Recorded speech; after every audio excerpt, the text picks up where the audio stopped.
Hello, hello, welcome back. So we're picking up where we left off, which is actually after. Okay, so last time I was getting ready to do some level grinding off screen. However, I did not realize in order to unlock the level grinding in this area, you had to advance the story a little bit more. So what we've done is we've had too many boss fights. Well, no, I would say it's technically three, but it's more like two. One against the prison cage, and then one against Baku, who fights Zidane again before he leaves Tantalus. Now, the general story is Zidane is defying Tantalus inside the evil forest in order to go rescue Garnet. And along the process, we recruited Vivi and Steiner. Let me pull them up. Let's see. We've done some major level grinding as well, and we've maxed out all available abilities right now. So as you can see, we are very, very strong for this part of the game. I think you can actually clear this area at level 3 or 4. And we have access to the trance gauge now. And during the last Baku fight, we obtained the, I think we got the Iron Sword from that. Which teaches Steiner minus strike. I could be wrong on where we got that. I forget. I know we picked up something from there. You want to go ahead and unequip this because you don't need it anymore on him. There we go. I forgot which way it was to unequip something.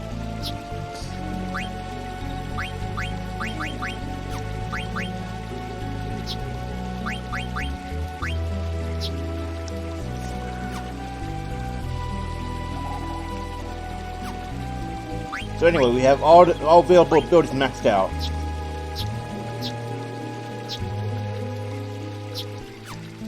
You want to go ahead and equip it now. You get more as you level up. You get more access to more abilities, right? I mean, stones you get equipped. I don't know what the ratio is, but generally speaking, you want to keep at least Beast Killer and Bug Killer and Bird Killer active because those are very common enemies.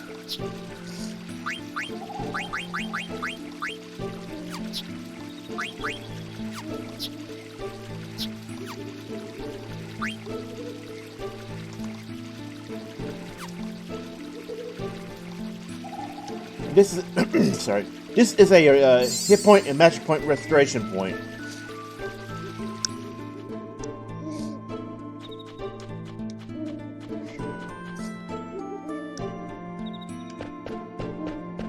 Now, normally you would see a cutscene going into this, but since we had to advance it off screen like that, it's not there.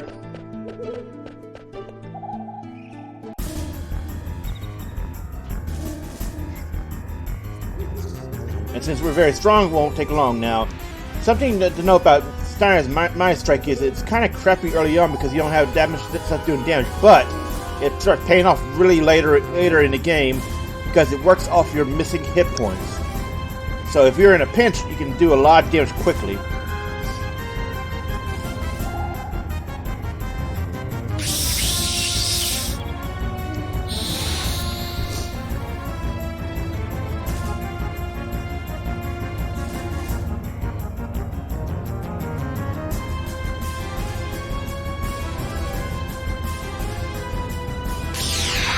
And this is the first true proper boss in the Final Fantasy IX.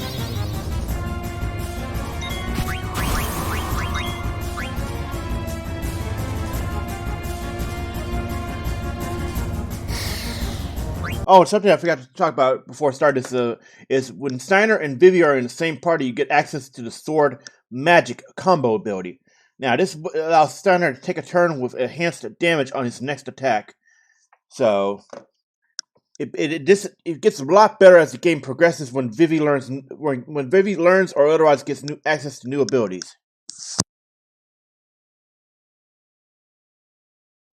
So it can be incredibly strong late game, and I think, except for very specific ones, that Steiner can get sword magic for almost every single one of Vivi's spells. So it's actually incredibly cool. I'm not sure what the ratio is for how the damage is calculated. Okay, so it's carrying an iron helm. Okay, we want to get that helm because that's a good helm for heavy plate armor. There's only 2 characters in the game that use plate armor, and that's Steiner and another one that comes up really soon.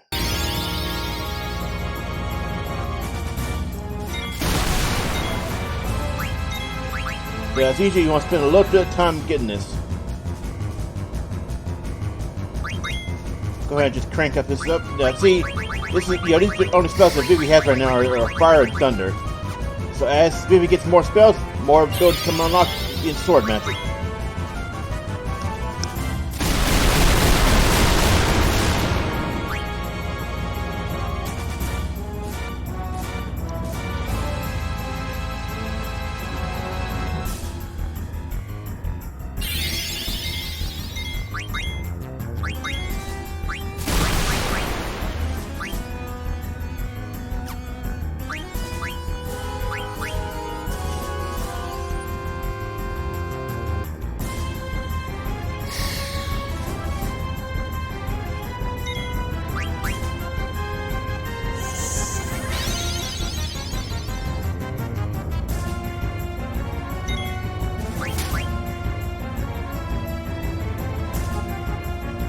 There we go.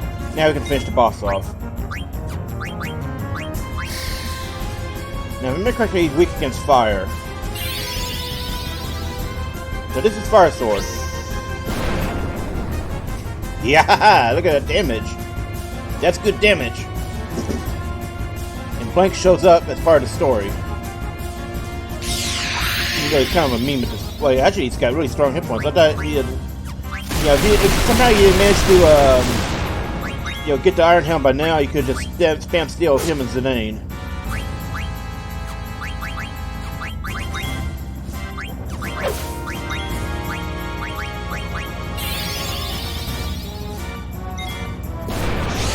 And there it is. You can just drop it 2 shots and ground enough. Because fire, pump and focus a couple of times, then bam, straight up a lot of damage. Now, something to note about bosses is bosses in 9 do not give experience. They give a lot of AP, however. This is actually really interesting to know if you're trying to do something like a low-level run. And once you get access to the items that give a double AP, since that was stacked with your item stacking as well, that can lead to speed leveling, speed learning abilities.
It's sort of worth it a little bit because there's a lot of AP, but at this point we already got everything maxed out.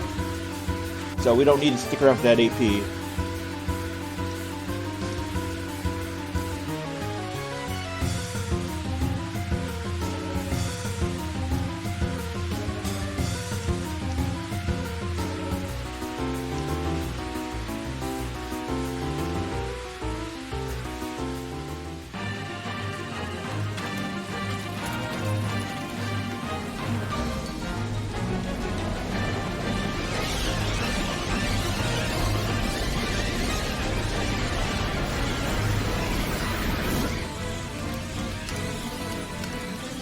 So this is the interesting part of the Evil Force. Once the boss goes down, everything becomes petrified.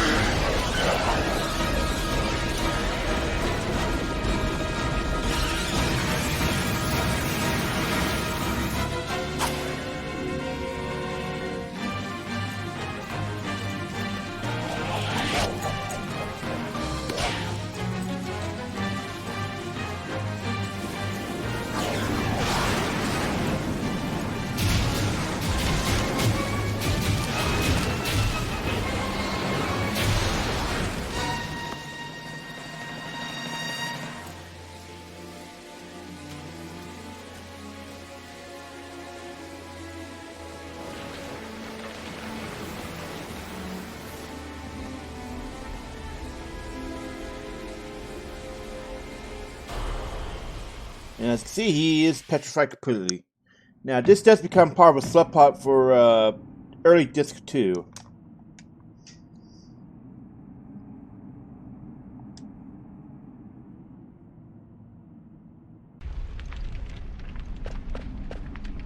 Also, along the way, we found Monty, who was in the evil force, and we gave him a letter and received another one.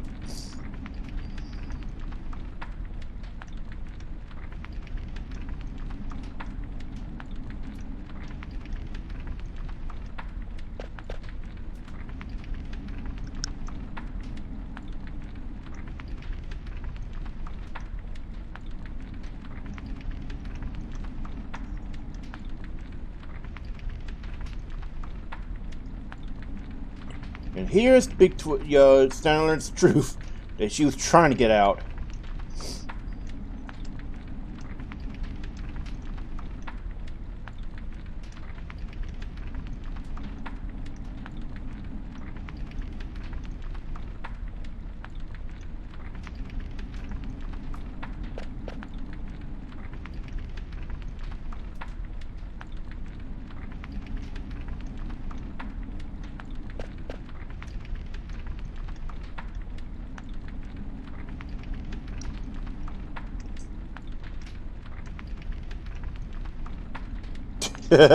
he gets baited.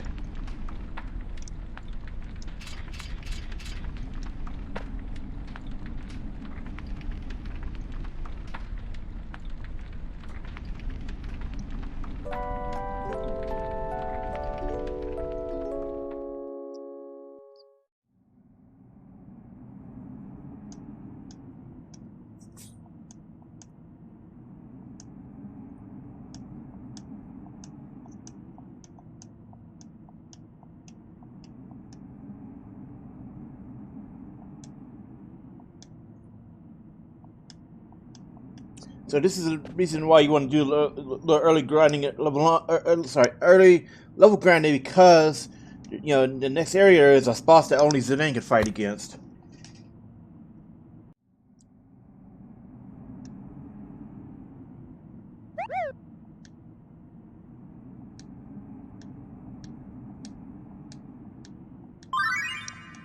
And unfortunately, this is an unskippable cutscene.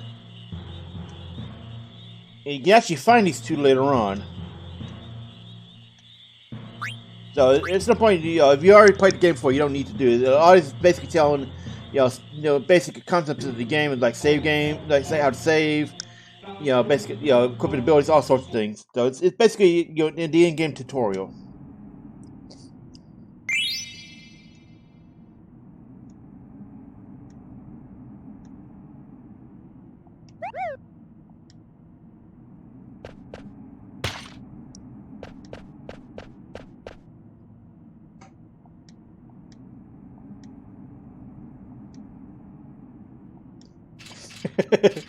And Steiner is just straight comedy relief from start to finish.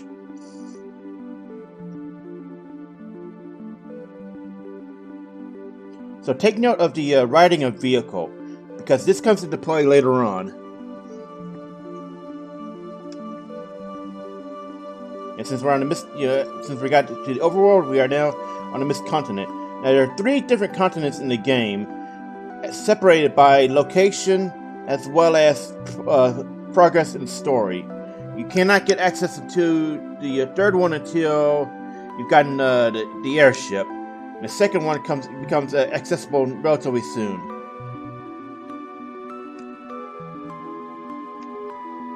Yep, and if you try to go back, you can't enter. Now, as soon as the subplot regarding Blank is resolved, I don't think you still can't enter. So it's weird.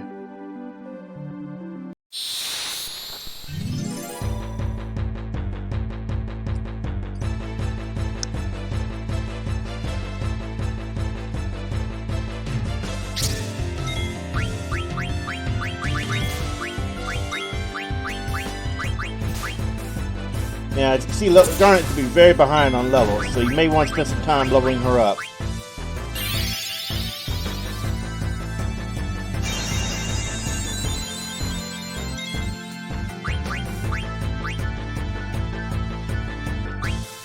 Oh, sorry. I didn't realize this. I thought we were picking Vivi. Now he's got Trance available. Steiner's... Okay, so Trance is different... Okay, let me pause. Trance is different from character to character. Overall, it provides massive auto attack damage.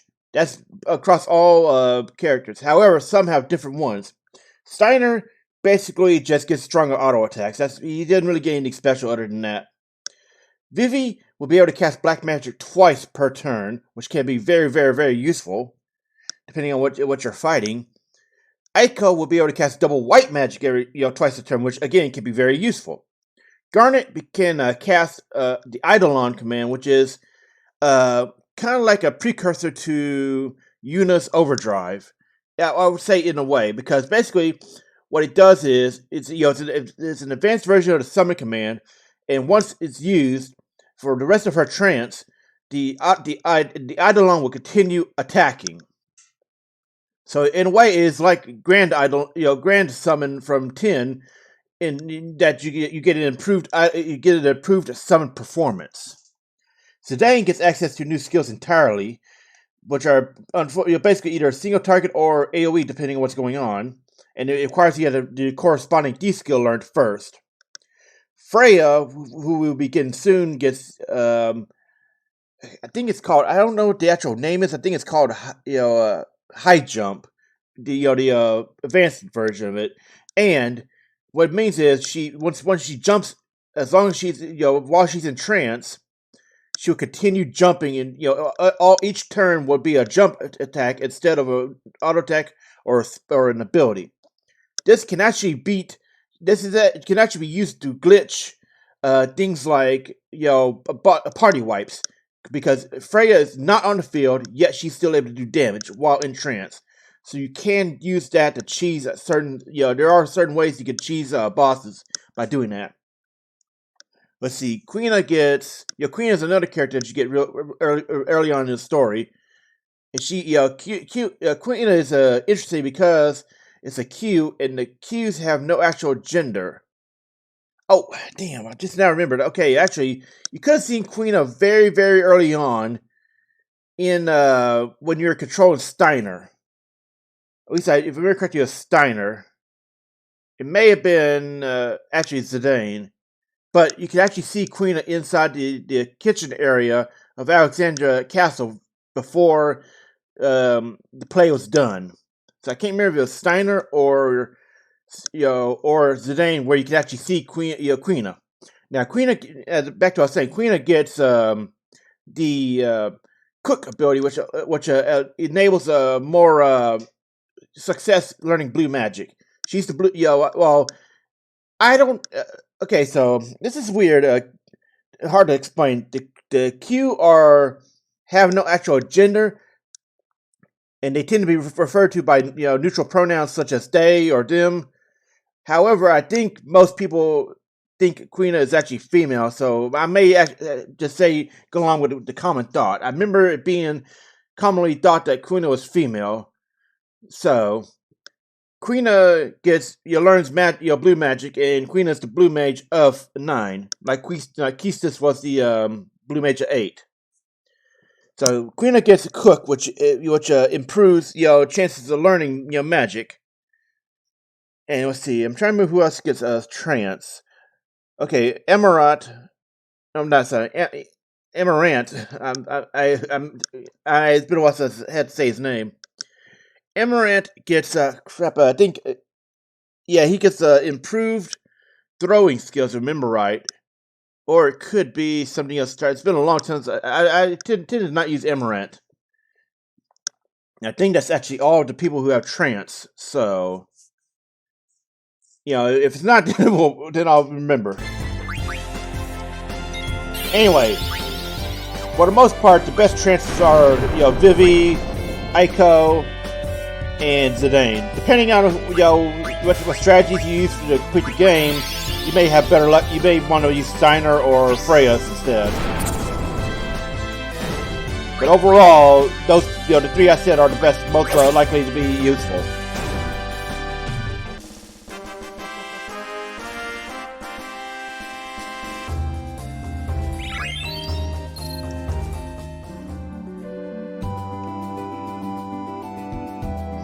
Now, if I remember correctly, there's something around here you want to get.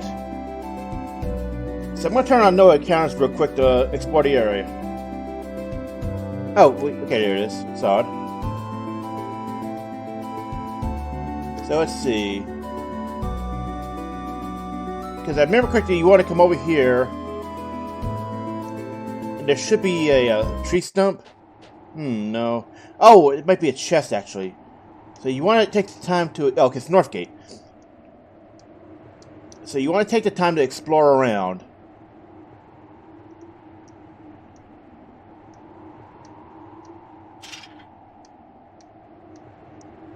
So this is interesting. If you could go the entire game without doing this. However, I don't think it actually unlocks any extra dialogue, but it gives hints that there's something not kosher going on. Yeah, there's something wrong.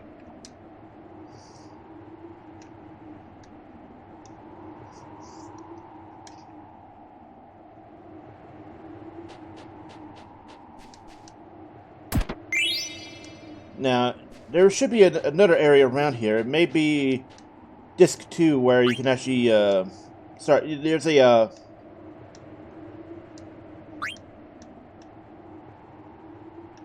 ooh.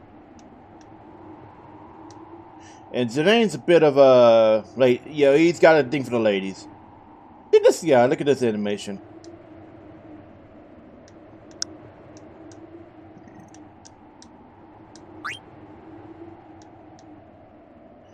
And if you come here, you get access to another shop. Yep, potion. So it's just potions here. We don't actually need any because we don't have, we have a lot already from monster drops and such.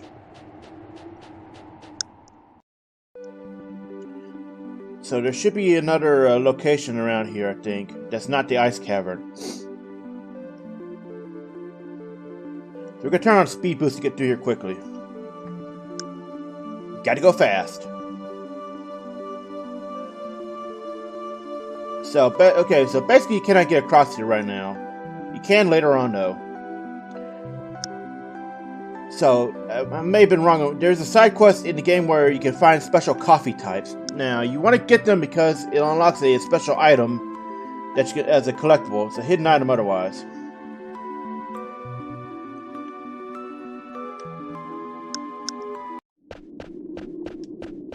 Now, this is where the next boss is.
So as usual, loot everything.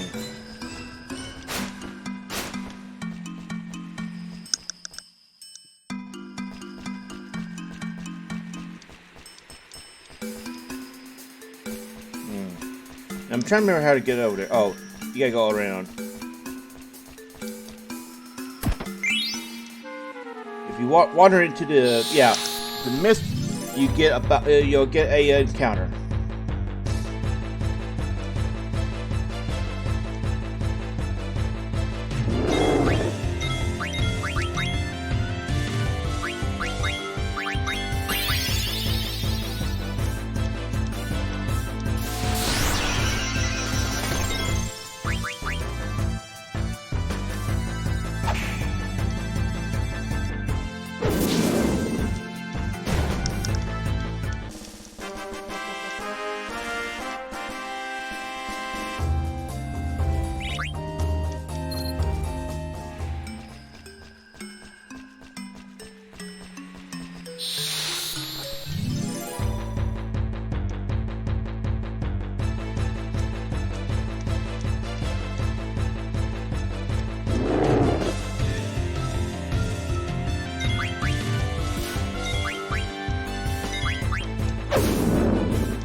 the wind lays out his path, but we just knocked him the fuck off it.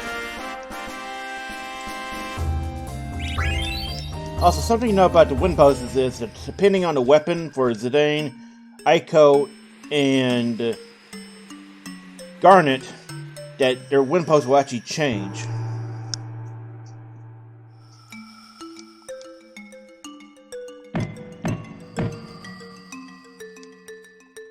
Also, something I forgot to mention about Zidane's clothing is that it's actually available as a veteran ward in Final Fantasy XIV. And it looks very interesting depending on what race your player character is.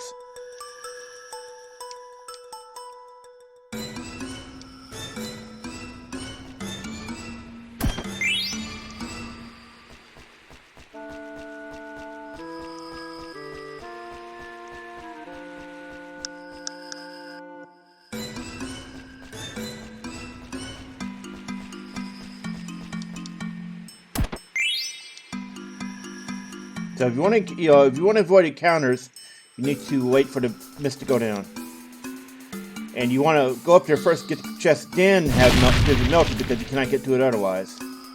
A lot of the early Final Fantasy games had areas that where you could, if you did not get something when it was there, that you would miss it for permanently missable content. The Final Fantasy Wiki has a long list of stuff that is and isn't missable content, so it's worth it to check it out.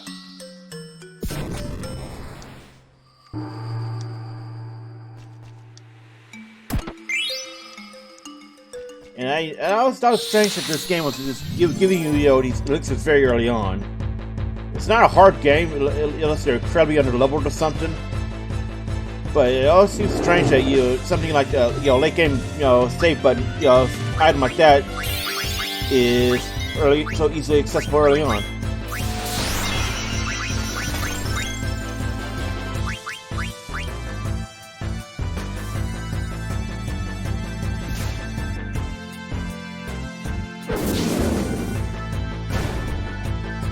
So this is something that the weird can do. It's do hit point switching. It rests at the end of the battle. If it hits Steiner or Zidane, you could be in trouble. And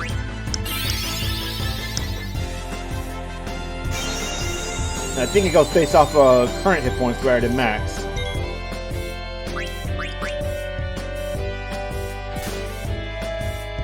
Yeah, see? Doesn't matter because you got Beast Killer equipped. Remember correctly, they are classified as beasts.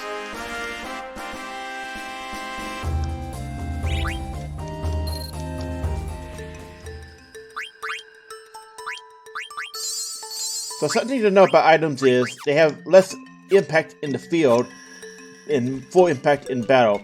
What I mean by that is a potion will normally restore 150 hit points in battle, but in the field it only restores 100.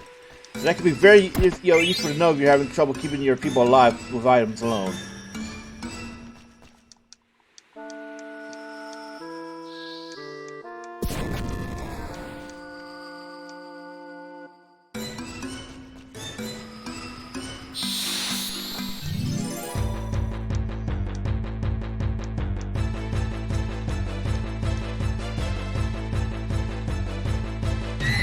So we got little cave imps here. They look more like goblins though.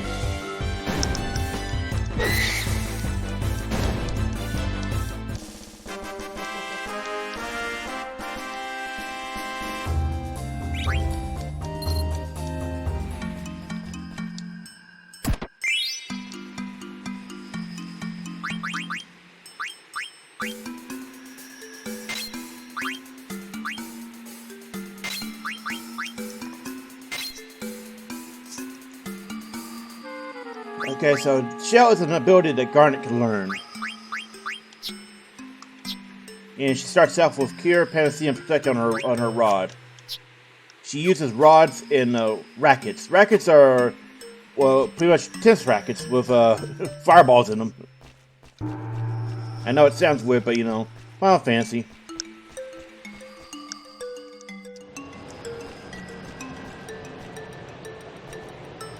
Now, if I remember correctly, if you go to the right, it's to the boss. Over to the left,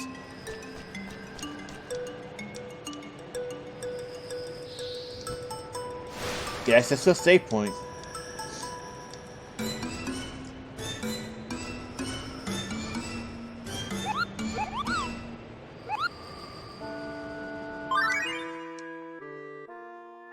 and you get forced into another ATE.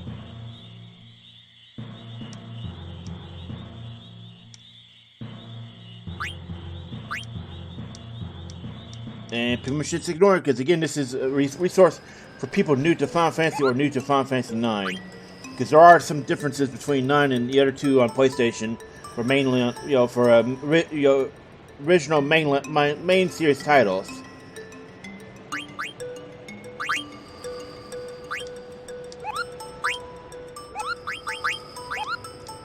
So go ahead and save. Always keep a hard save, because you never know, you might get into a position that might be bad. You need to go all the way back to where you last saved. So, do not always rely on the autosaves.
Alright, so we're fully topped up.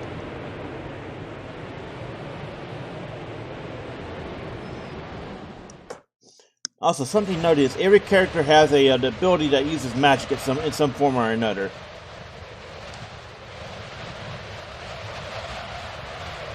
So this is the Black Waltz, which is something that Braun was referring to in our last playthrough. The experiment.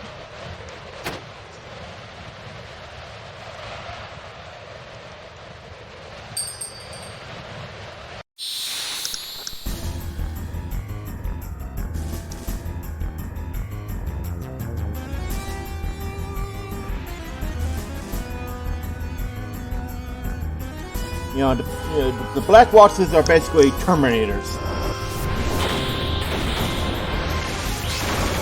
You want to have a lot of potions and some high potions if you can. This is a dual boss battle.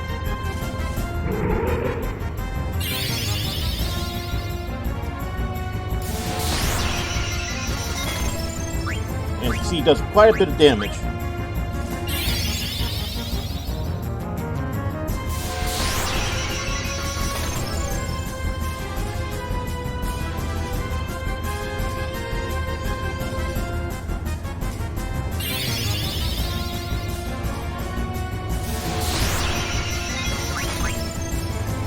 Make sure to steal both of their items.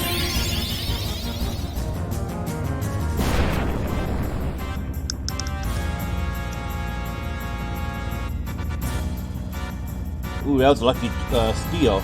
That's actually a very good item coming up real soon for Zidane.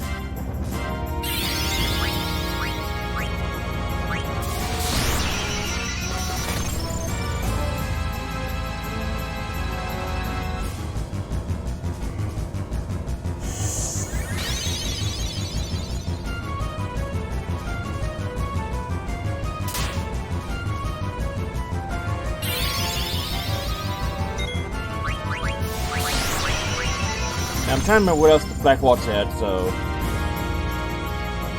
If it doesn't have anything useful, we'll drop him quickly. Now, once the thing goes into trance, it can no longer use his basic, deep abilities until out of trance. And you can have funny scenarios like this where he's using deep abilities in trance. He goes into trance after, after he's already taken his turn with one out. I think we can get by with the silver shirt. We'll go ahead and get rid of him.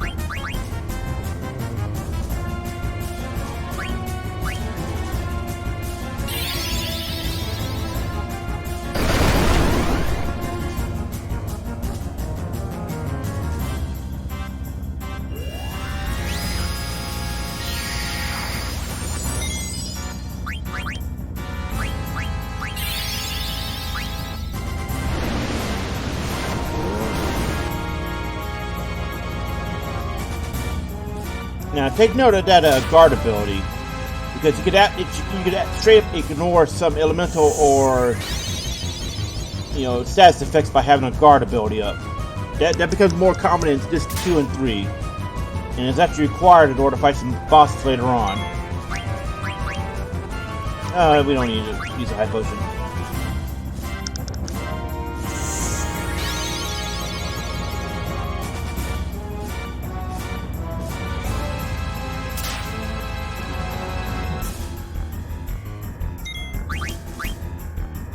Okay, so he still has something. Let's see what he's got. Use it to detect. You can pretty much sandbag this and charge up your transfer more if you want.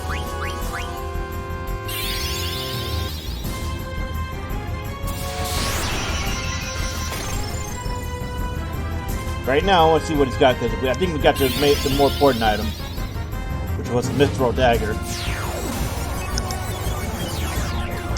Yeah, we could kill him now. We don't need that either.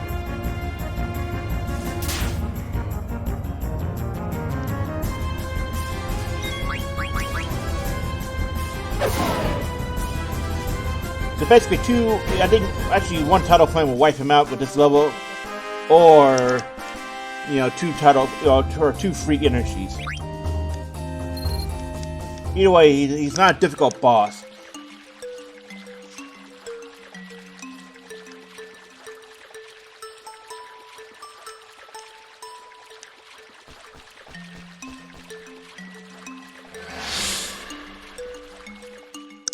So Zorn and Dorn have been sending the Black Watches. They are sending the Black Watches to get the princess back.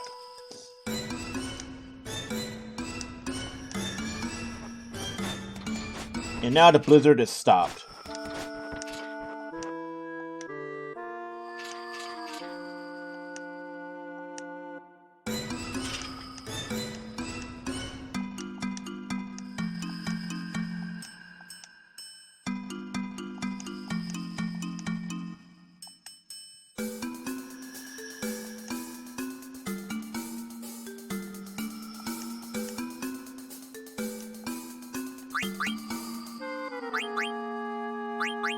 So let's see now.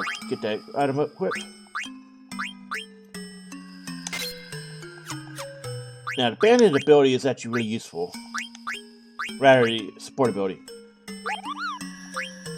It raises your success rate, makes things a lot easier. So you want to get that early on and equip it, that way it's always available.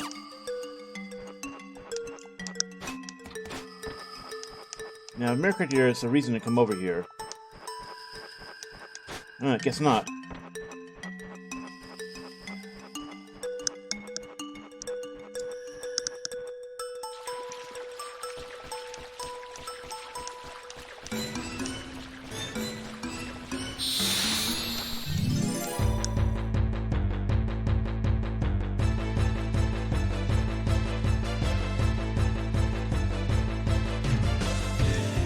So, here we have a back attack. Now, something to know about back attacks is that you deal reduced damage as when you receive a back attack. You get increased damage when you do one to the enemy.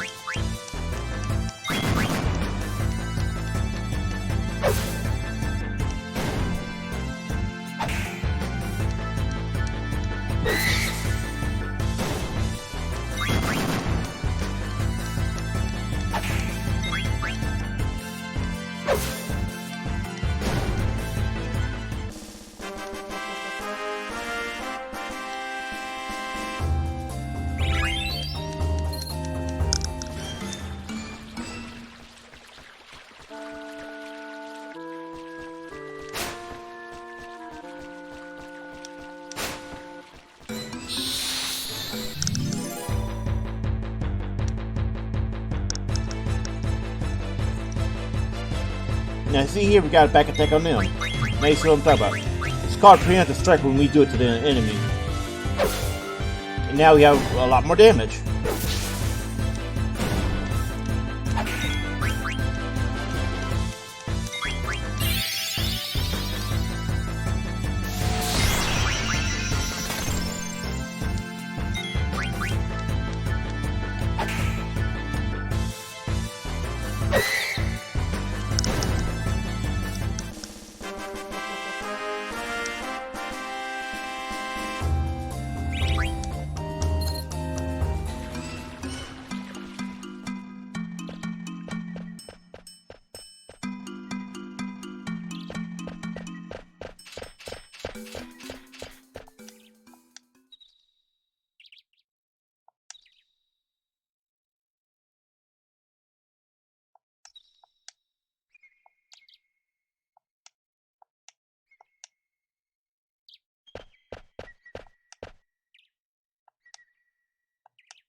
Hmm.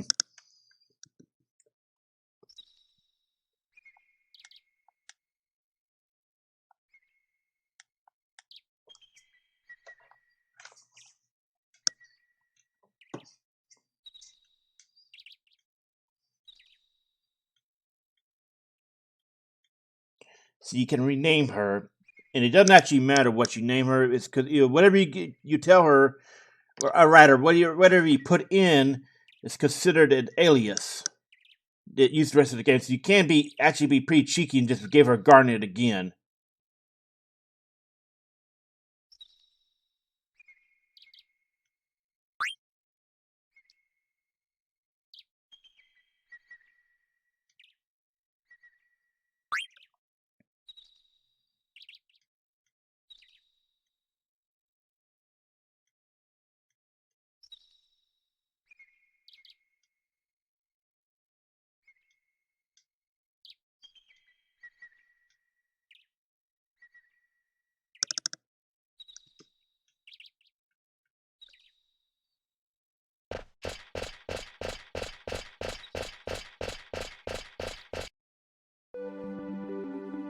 And now we're free of that. You can, however, go back if you want to. Actually, wait, this is a different area that I think we're supposed to might go to early on.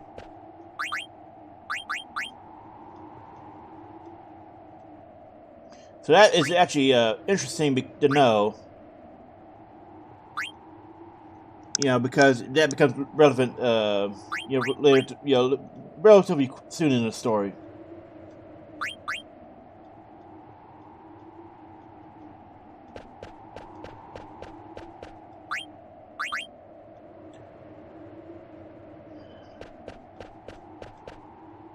There we go.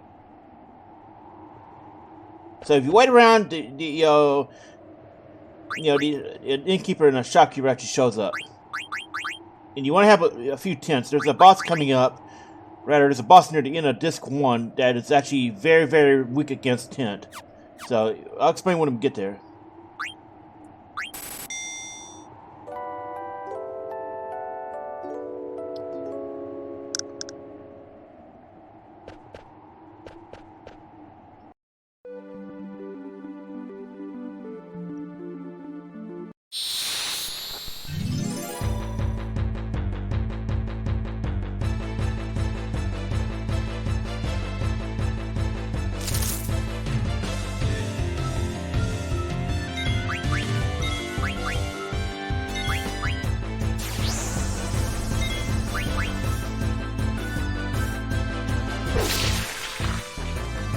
And that's why you have Bug Killer right there. Straight one-shotting.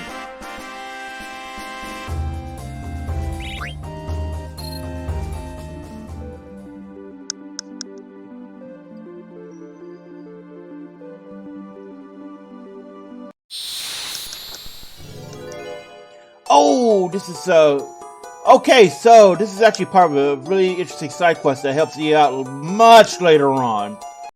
Alright, so there's a couple things to know about this. There's the friendly monsters, which is a side quest that happens in certain areas. If you go into the forest or areas where they spawn, you can meet friendly monsters that request items. Now, if you give them what they ask for, each one will give you an item that goes to the next one, if I remember correctly. And they give you a lot of AP, which especially early on, which is huge because you want that sick AP gain, the speed level abilities. Now, There's, I think, oh crap, I can't check right now. I think it's 9 or 10 of them. It's basically one long chain that spans across the first 3 discs. Now at the end of the chain, they say now you can reach the big guy. The big guy they're talking about is actually Ozma, a super boss, and if you do not do the friendly monster side quest, you can never hit him with auto attacks or melee attacks in general. So it ends up making the boss either a lot easier to deal with or outright impossible. So you want to do the friendly monster side quest. Now, I think we do have ore.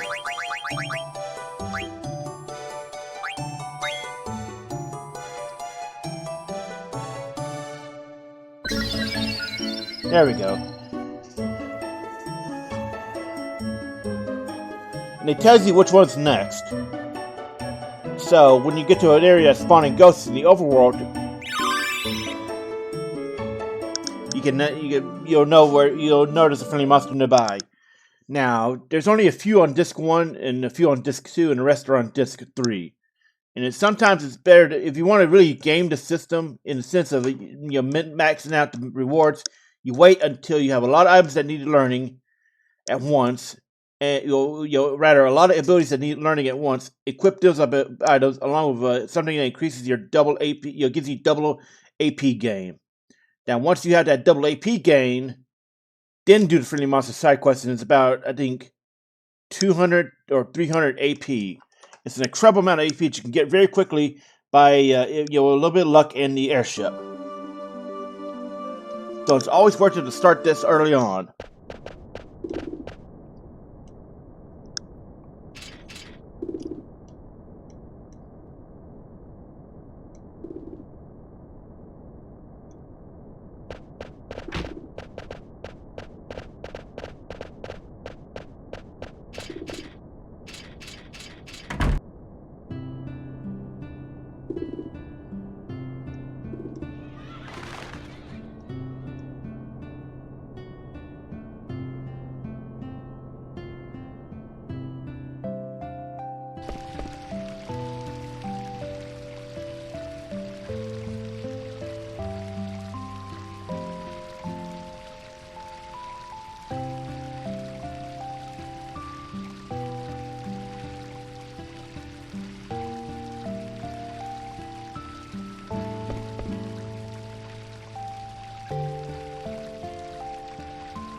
So she's mysterious right now, but it becomes obvious very soon.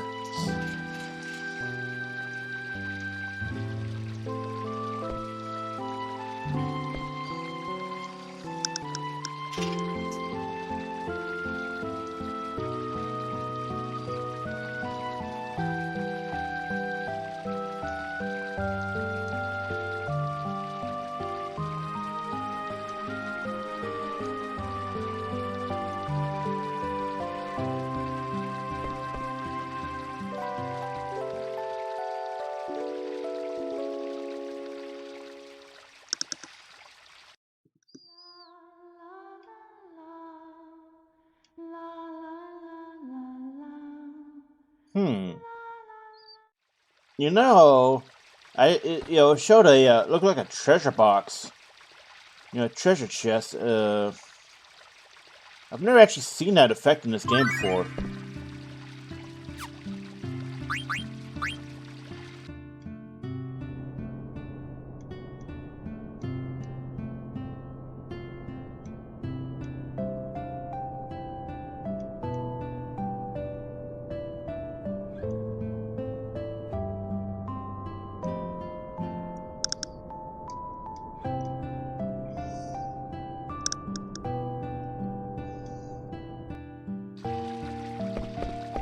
I think it was actually shown this one, wasn't it? I've never seen it do that before. I wonder if that's a result of the, Moguri Mod or not.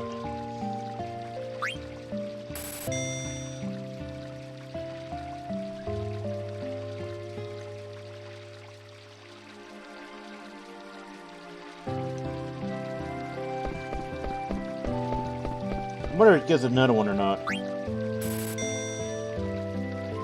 Huh.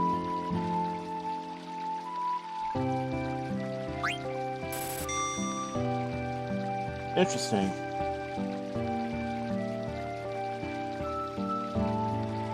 Okay, so I think this is actually a very, very clever.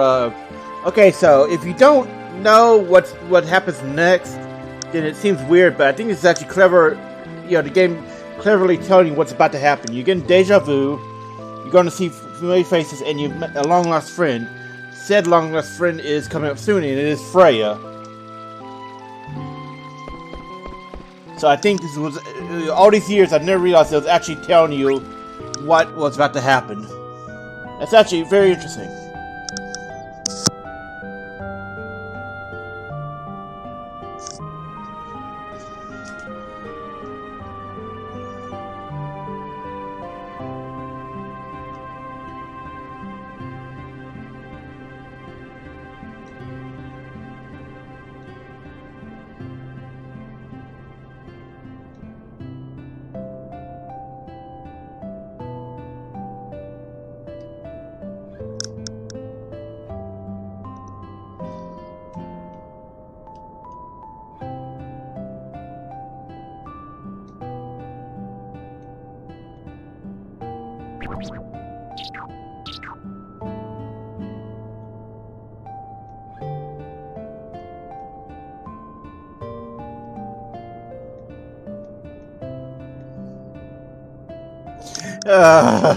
Foglops.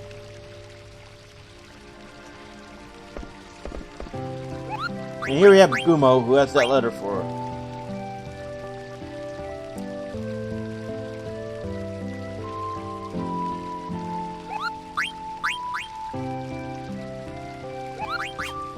Okay. Oh.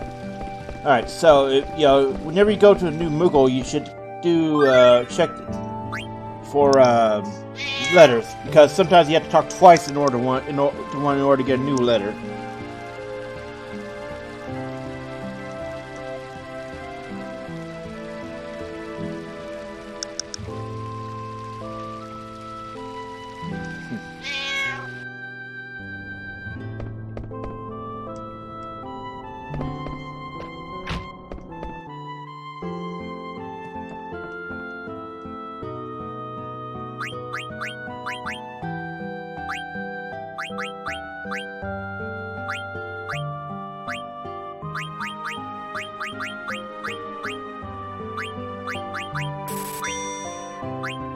Now, if I remember correctly, these are actually useful, despite being a downgrade because of abilities.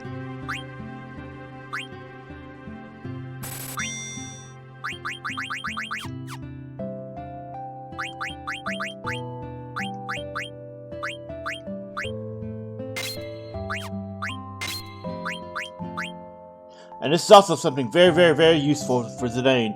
Bright Eyes and add status.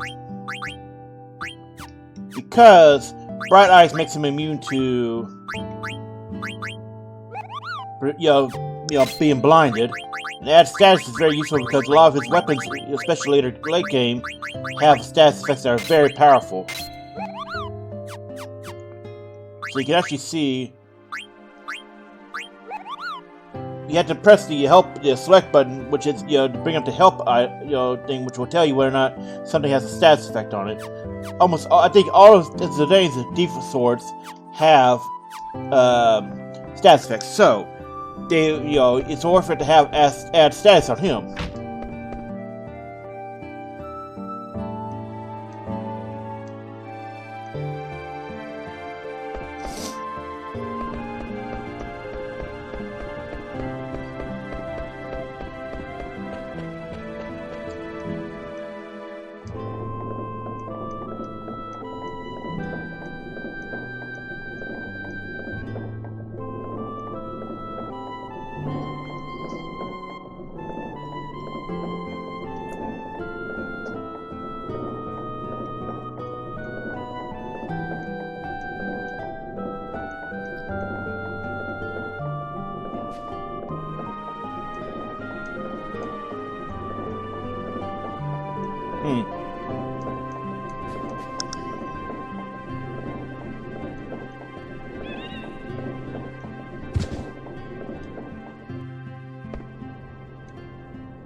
So the innkeeper's a bit of a douche.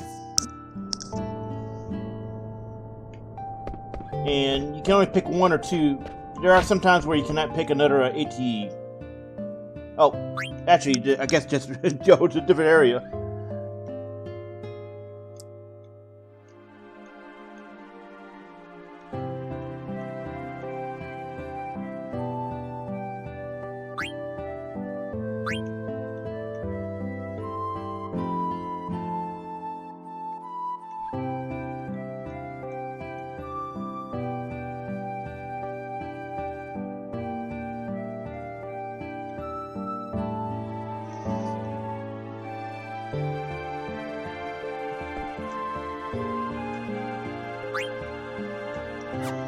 And as usual, you cannot get access to more stores yet. Rather, you cannot get access to expanded items yet. So, once you get to Lindblum, it is, you know, you get more items in.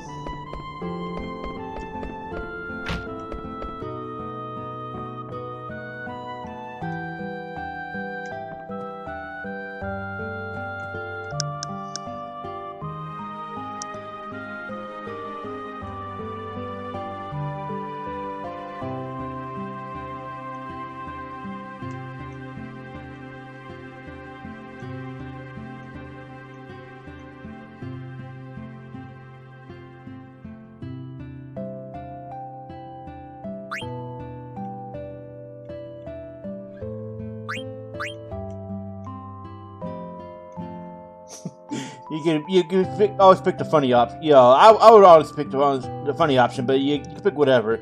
Get different dialogue.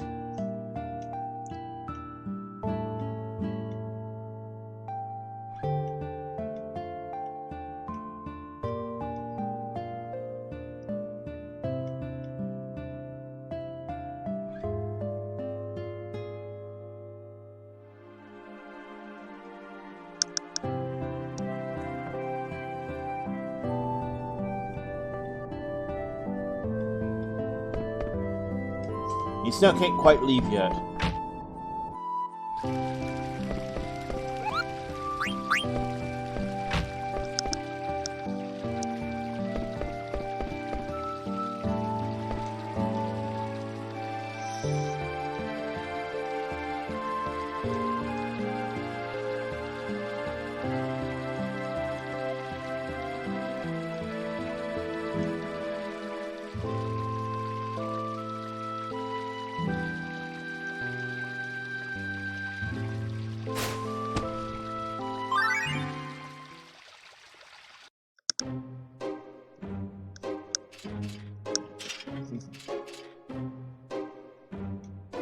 This Steiner is just, you know, meathead.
So we should be able to leave the village now.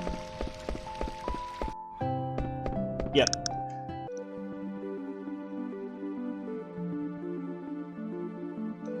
So if we rotate the camera around, we can see the observatory.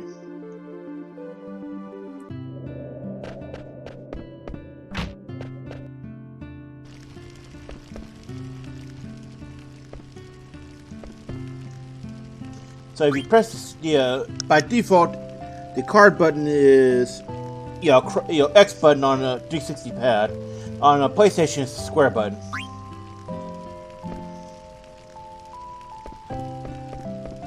So Mord is the person you talk to for the coffee quest, and I forget where to go to get the starting item for it.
So you need to come back here later for an item.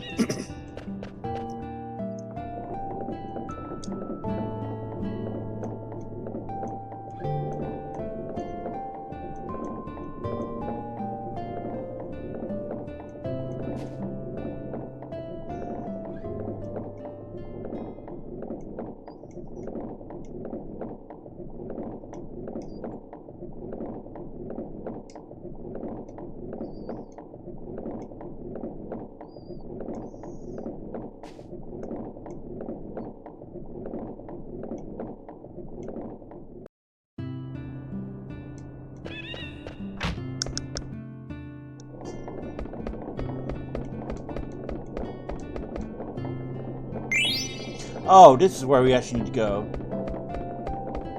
So, this is part of the Salatio coin side quest. Getting all 12 gives you a lot of items. You can't complete the quest until disc 3, but it's very much worth it. Okay, so this is something you cannot do until disc 2 when the it's either disc 2 or disc 3. Basically, you need the area shut down.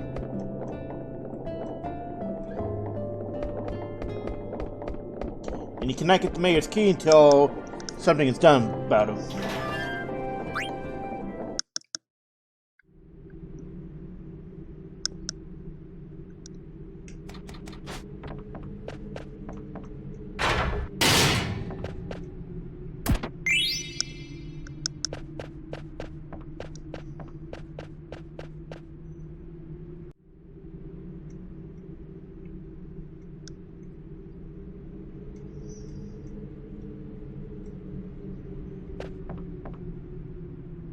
So over there is a chocobo. This is what they look like in Final Fantasy IX.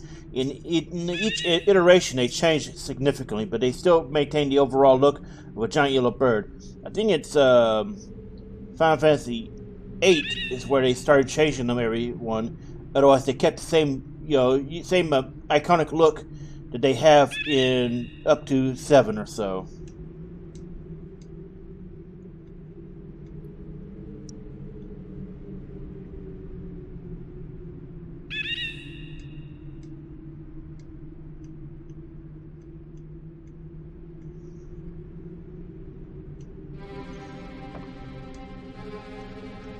Yeah, we're super strong. Why can't we just go in and shank these guys? I've always never understood why we could just go beat them up.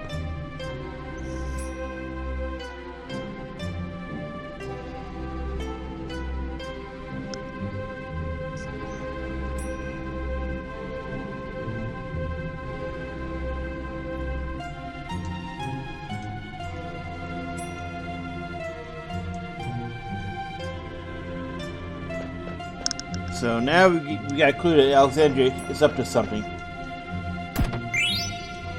You know, it should have been clear that something was going on with Alexandria because, you know, the war banner. Alright, okay, I should explain this better. Basically, if you go to the North Gate and you see the war banner, that's actually your first true clue, or rather, the first potential clue, with this, you know, this segment being the actual first true clue that something was going on. Especially at the Bronze Dialogue.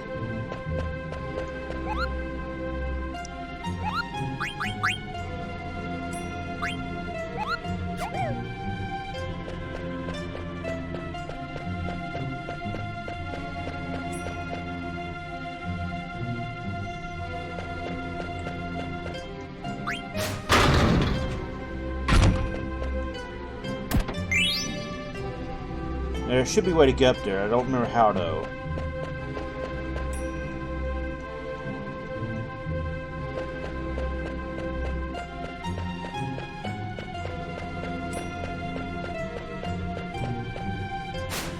Ah, there we go. Sometimes, due to the nature of the way they had the background and such set up, it's not easy to tell.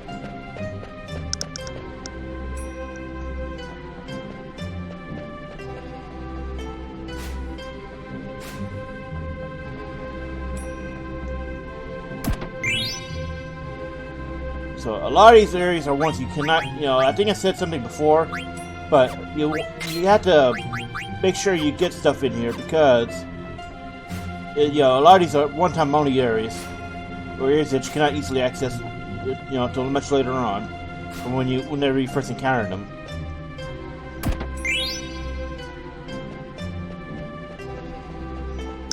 So you need to make sure you loot everything.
Remember correctly, this actually causes random counters to start popping up.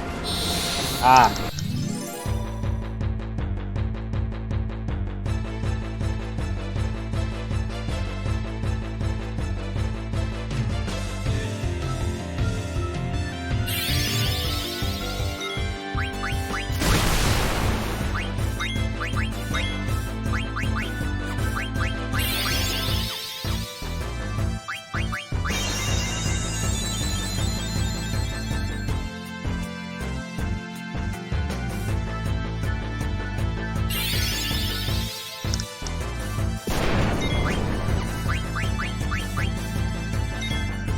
So here's a little trick that's common in the Final Fantasy games, except for 14. Oh, I didn't even turn it on out about it. Basically, if you throw a healing spell at an undead enemy, it does damage. So it can be more useful than outright trying to destroy something. You know, destroy it by using provincial attack magic.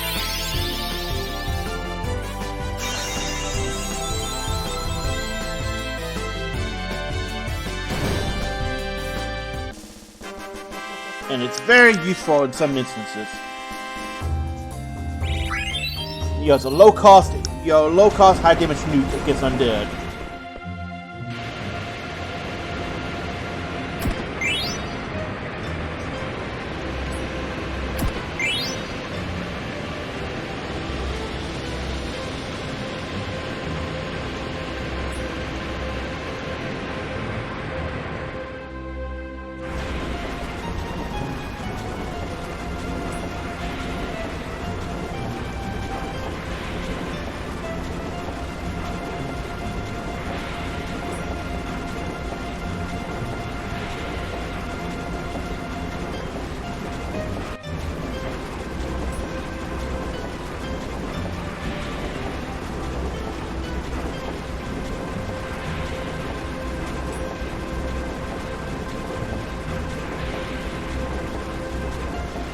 So that's what the classic chocobo feed looks like. It has them, it has that chocobo chasing it.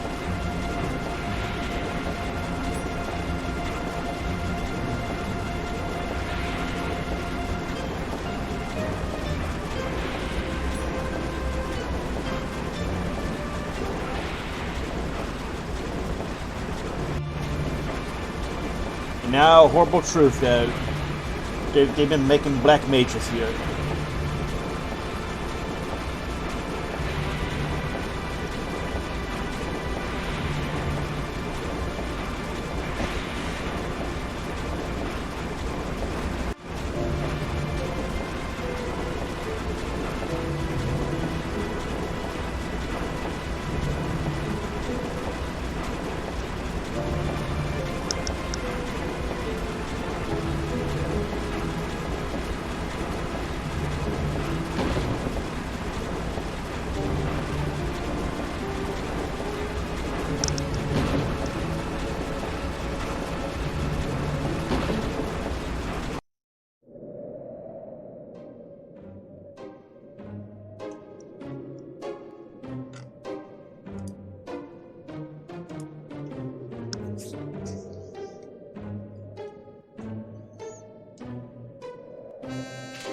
Okay, so you basically have to keep let him move down.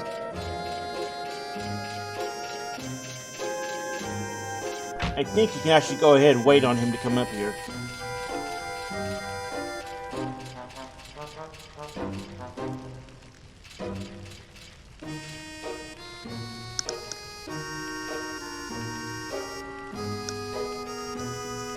So we'll just wait right here for. Wait, yep, see, there he is.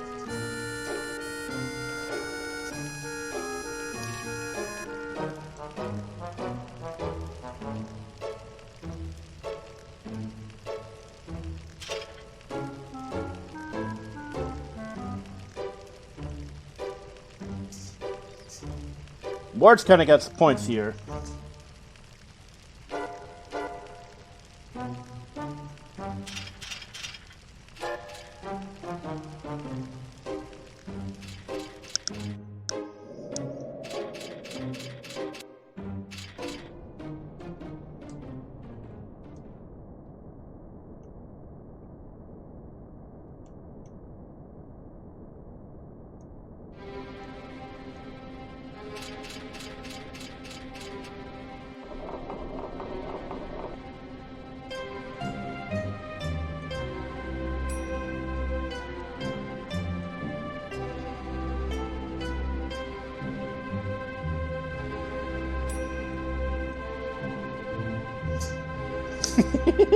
He's hauling ass. They don't know what's going on.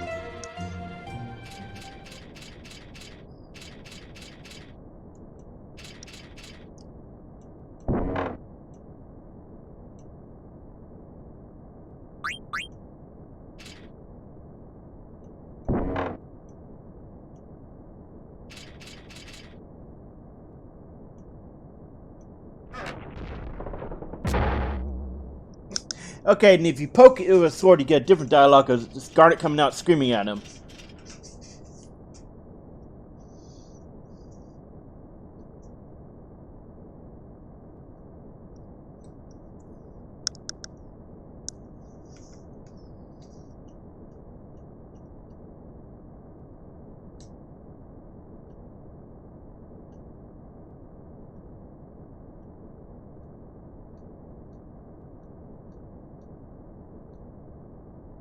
He's a bad liar.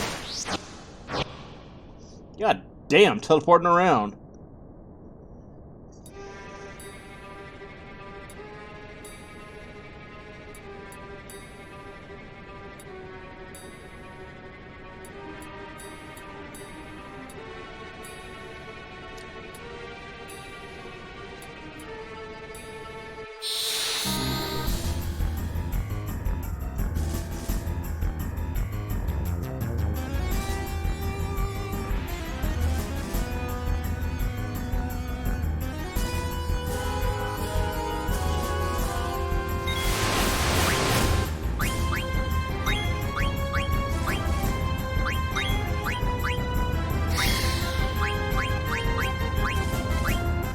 So for this battle, you just want to keep keep light healing while Zidane steals, and then get ready to just smack that shit out of him.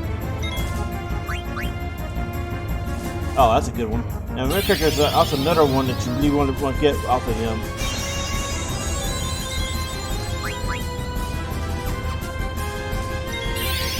Let's take a look.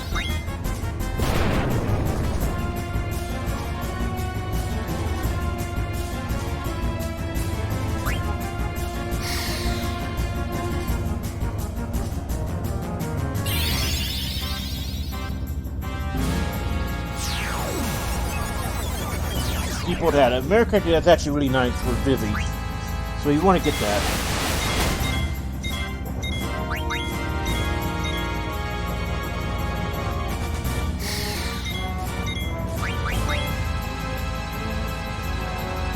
We're gonna speed up. Makes this a lot easier.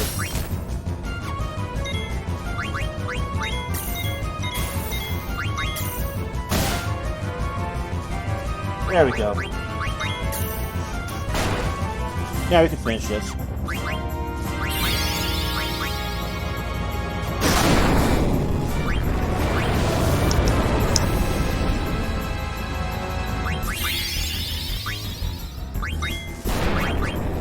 Oh, Vivi's down. So if Vivi's down, he cannot use that.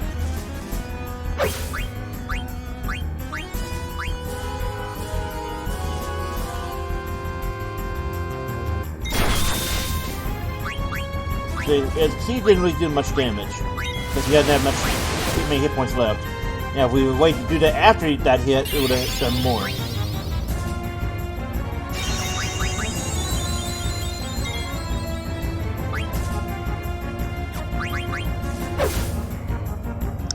Most of the time, Standard spared off just auto attacking. However, he does get access to special sword art skills later on that make him incredibly useful and pretty much a staple for any party.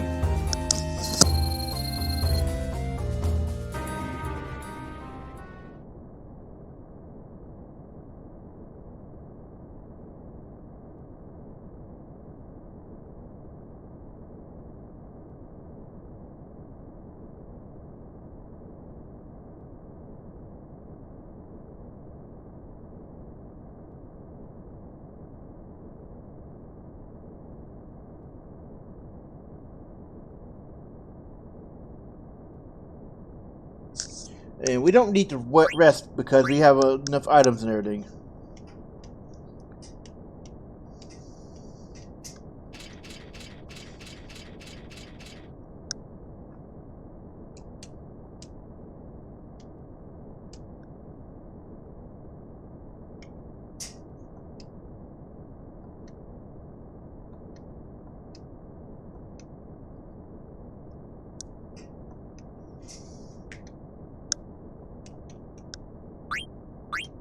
It's best to just lie. It doesn't matter what you say because, you know, as part of the story, Vivi is always with you.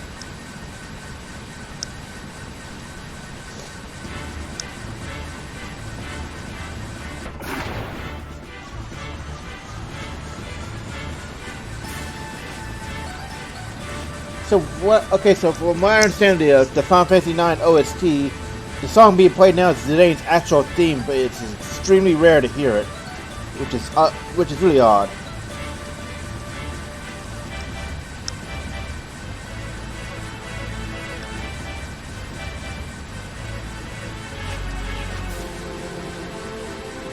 And this is that was one of the most famous memed moments ever of Final Fantasy IX. A lot of people make memes off that one, even years later.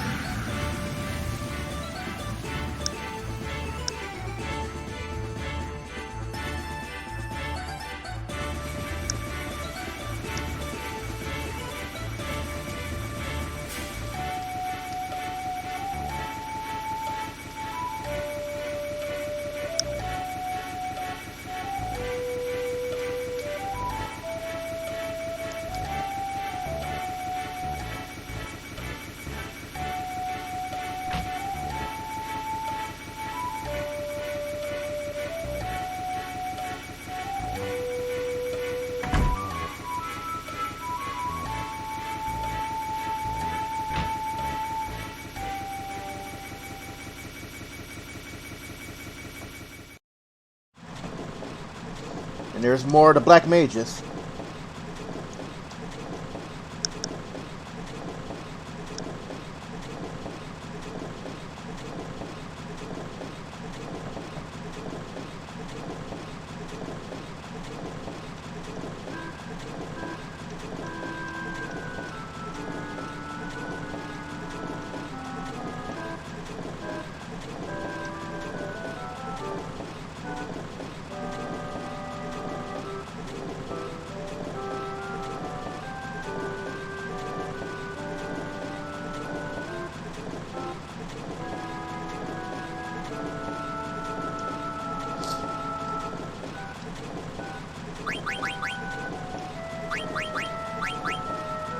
Okay, so Sleeper Hack is Protect.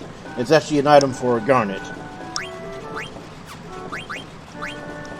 This is actually a very useful item, but not for Zidane. It's an item that Amaranth can use, and it's one of the few items, I think, if I remember correctly, it's one of the few items that she teaches Chakra, which is an incredibly powerful skill on him.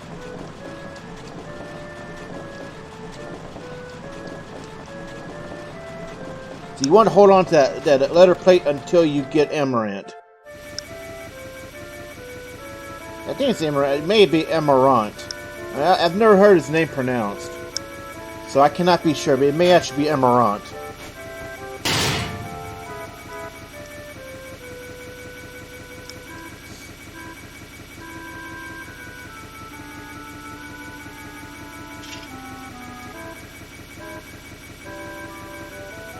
And for most of the game, for most of the early game, Steiner's a dick.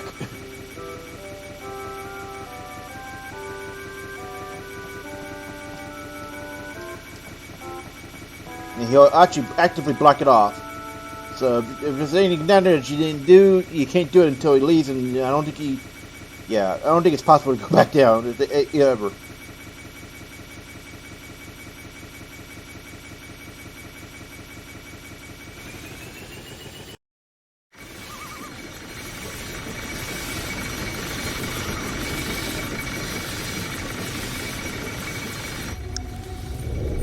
And there's Black Waltz number 3.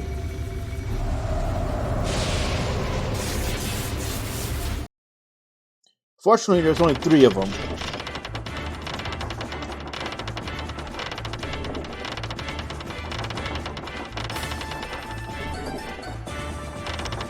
I guess Zidane's just chilling. Yeah, jumping around like fucking... Look at this! He's actually using his tail.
And here we see one of the, emotion cards from the intro, right? The demo reel.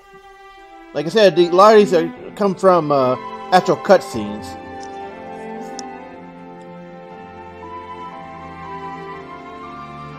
So a lot of Vivi's story is he doesn't know where he came from, what he's meant for, and he's always asking questions. And this segment here just pisses him off. See, another one black mage, seeing a Black Waltz, which is pretty much a black mage, slaughtering others just without no reason, nothing. It just utterly pisses him off.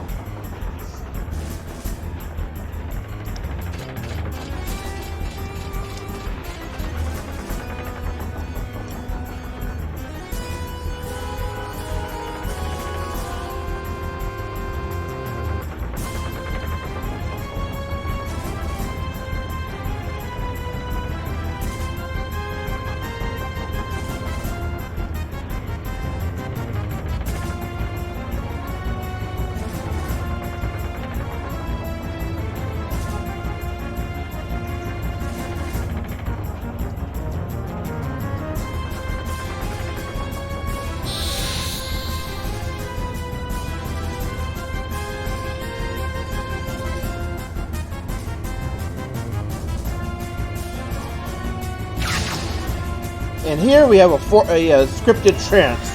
So it doesn't matter what Vivi's trance is at before, he's always guaranteed trance during this one specific boss battle. Now, you do see this happen in other areas. I think, story-wise, only Zidane, Vivi, and Steiner are ever guaranteed to trance. Any other time, it's just whether or not you built it up prior to the tipping point. And here it actually makes a lot of sense for him to have his rather, let me rephrase this before going on. Story-wise, it makes a lot of sense for Vivi. The first time you get it with Zidane is more of a tutorial. So it also unlocks transfer for other characters going on from that point. With Vivi, he is incredibly pissed off. This is more or less him going Super Saiyan. With Steiner, well, we see Steiner's in Disc 3, and it makes sense in context why he enters trance.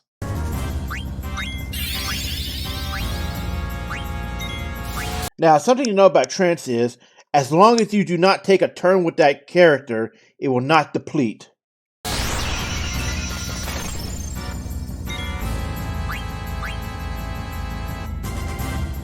So we want to hold on to that, Vivi's trance for a bit.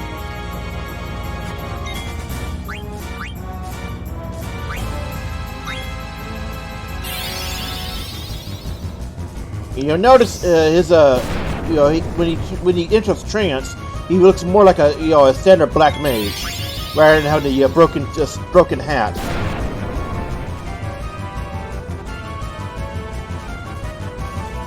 Oh, I think we got all of his items in one shot. That's really lucky. We need Zidane's turn to come back up so we can take a look. I think we got everything we can from him.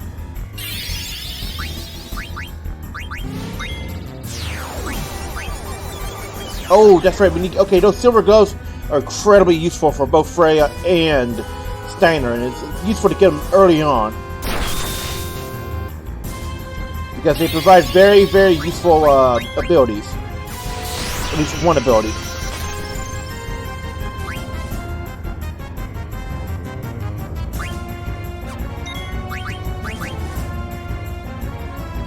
Let's see. We don't need to use a high potion on him. So we're going to speed up the battle.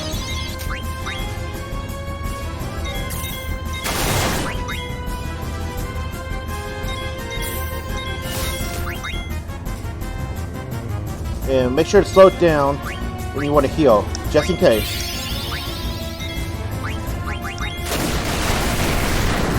Yeah, definitely keep Vivi up. Oh, yeah. Now, okay, so if you revive somebody, I think they lose trance. I could be wrong, though. We're about to find out.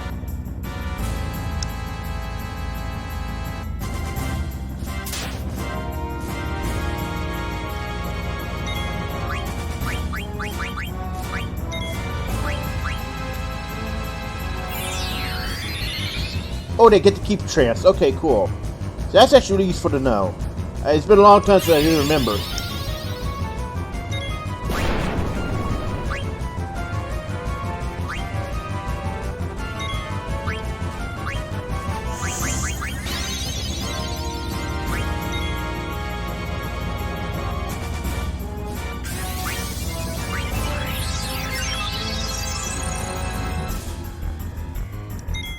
Hey, you want to keep stealing as much as possible.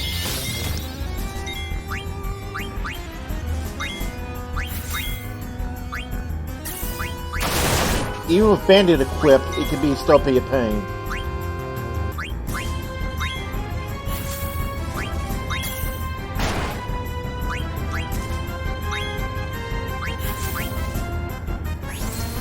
And unfortunately, we've used up Vivi's trance, but it's not going to be that relevant. It's not going to be that critical to winning this fight. It's just a free trance. So I messed up.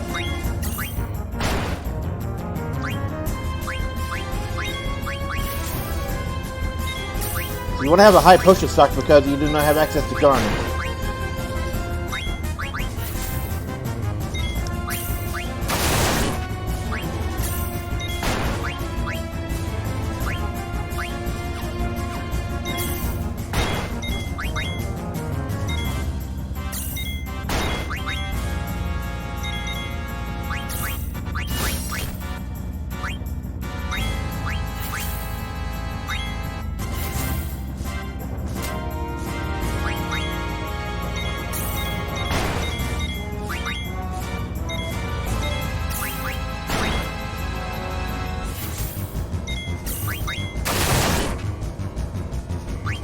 Excuse me. He's being very, very, very stingy, isn't he?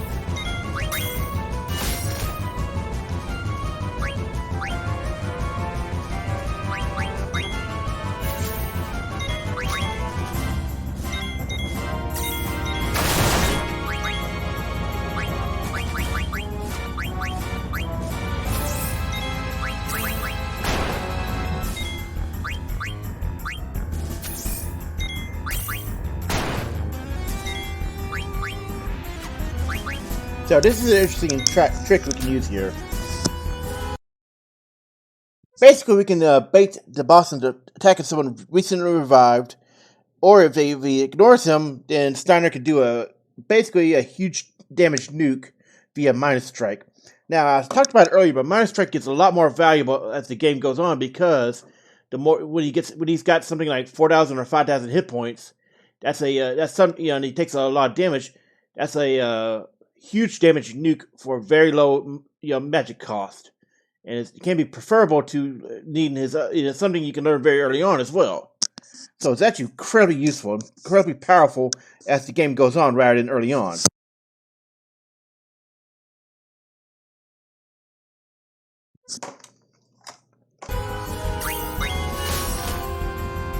There we go. Okay. Alright, so heal up.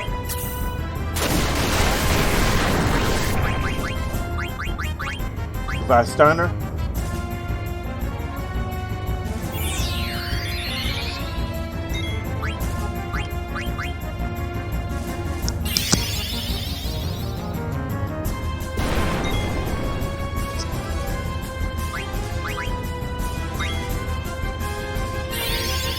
It should go in on Steiner again, I think. Yep. So you can actually bait the boss into pulling stupid moves like that. I think it's actually a scripted part of the AI in early Final Fantasies to target weaker party members unless the story says otherwise.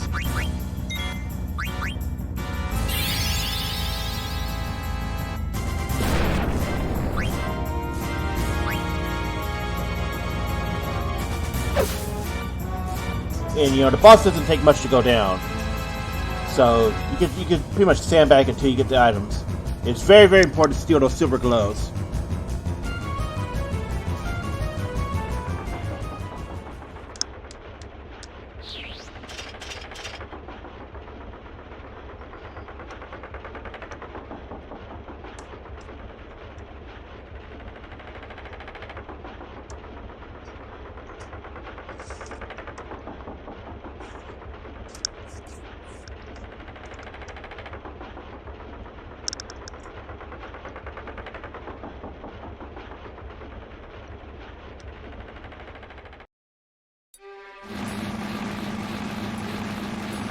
Also, check out, they have like an air motorcycle. I want that. Although, thanks to flying in 14, you can have an air motorcycle. So, something that's not actually come up often in Final Fantasy, the idea of a motorcycle riding around the air. It's something that looks like one. Small spider craft kind of thing.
There we have a glimpse of Vivi's power. He held back too damn long.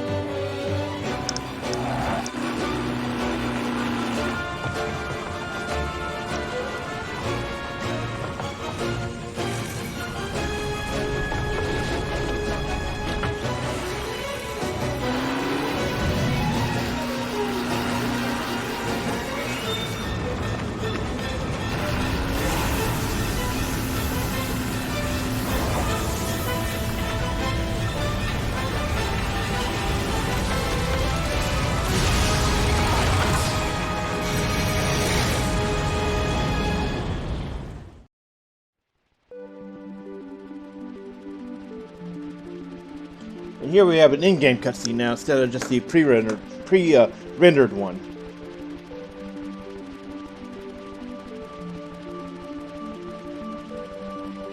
And I kind of like it because it shows all these other airships taking off, and it's not really clear what they are. I think some are leisure, and some were, emergency repair ones. That's seen by that one heading towards Southgate.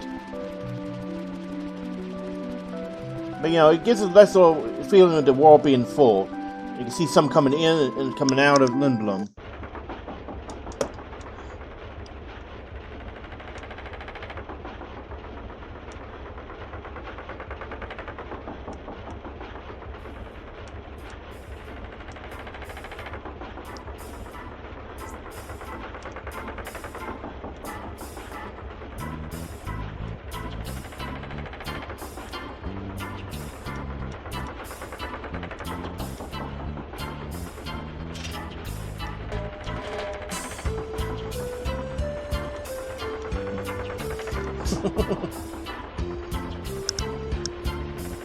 Snyder is just so damn goofy.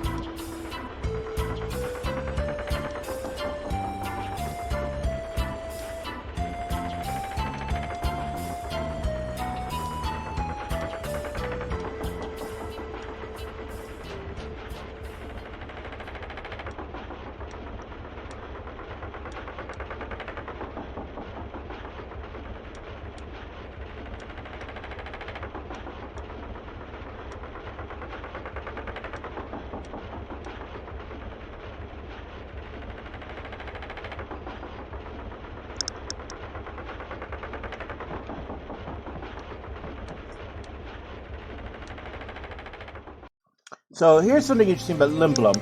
The gates in it are named on the after animals, and the animal indicates the use for it. I forget what the ground gate is, but the Falcon's gate is for airships. Serpent's gate is for naval ships. Now that I think about it, if I remember correctly, the ground gate is the Dragon's Gate. So they're all named after animals, and the animal indicates the type of travel it's used for. And here we can see the kind of quality F&B that Square was known for back in the 90s and 2000s.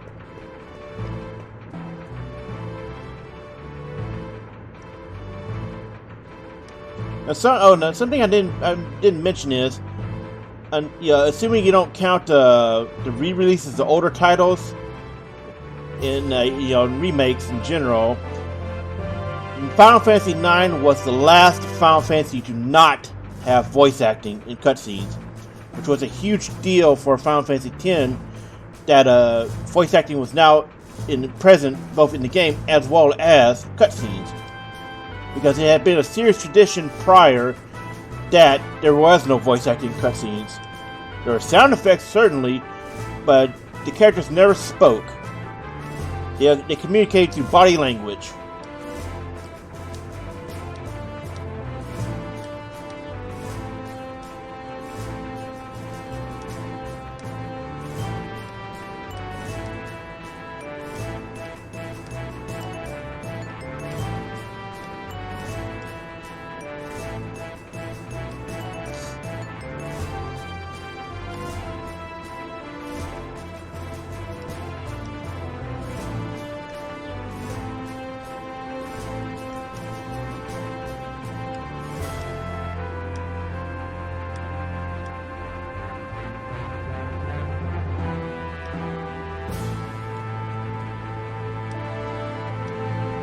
And like how the minister just shows up and automatically knows. Probably look at these guys like they're fucking stupid.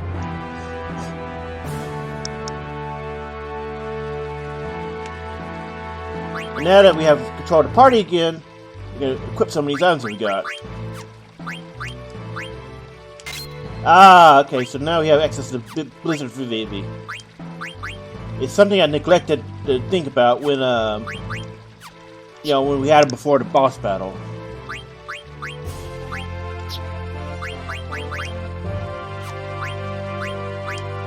And this is why you want to get Undead Killer, because there are areas coming up where there's a lot of undead, and having them on Steiner and Freya is essential.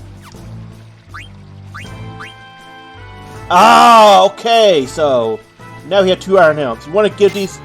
First off, you want to make sure that Steiner has one, because this is huge, what they get. And I believe level up only applies to the character. I will have to confirm it later, but I believe level up only applies to the character that has it equipped.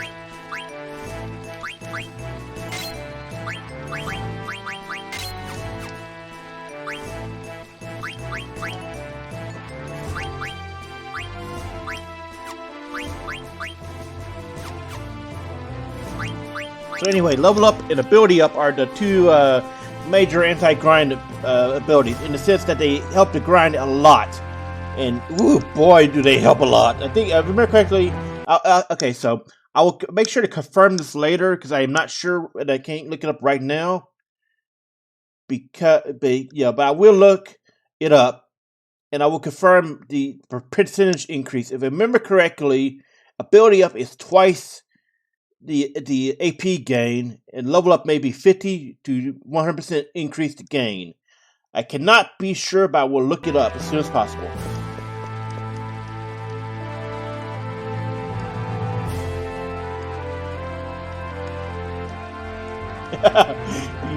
you conked right out. You just knocked himself right out.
So Sid got turned into an Oglop.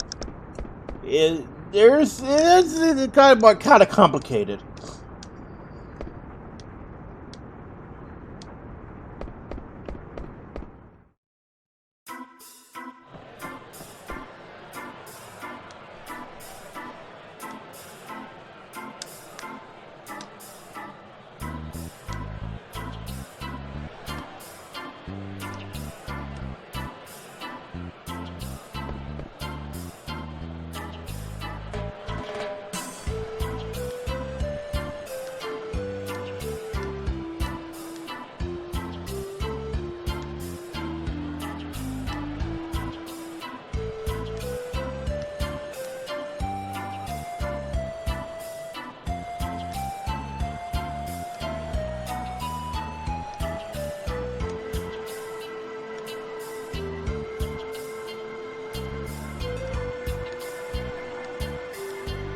The irony is you can rename her to Helga if you want to.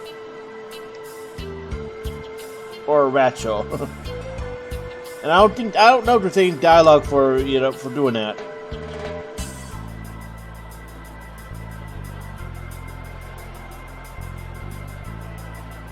So this is Freya. By far one of the most powerful characters in the game, especially if you take the time to level up one of her unique abilities. Or I shouldn't say level up, I should say grind out one of her unique abilities.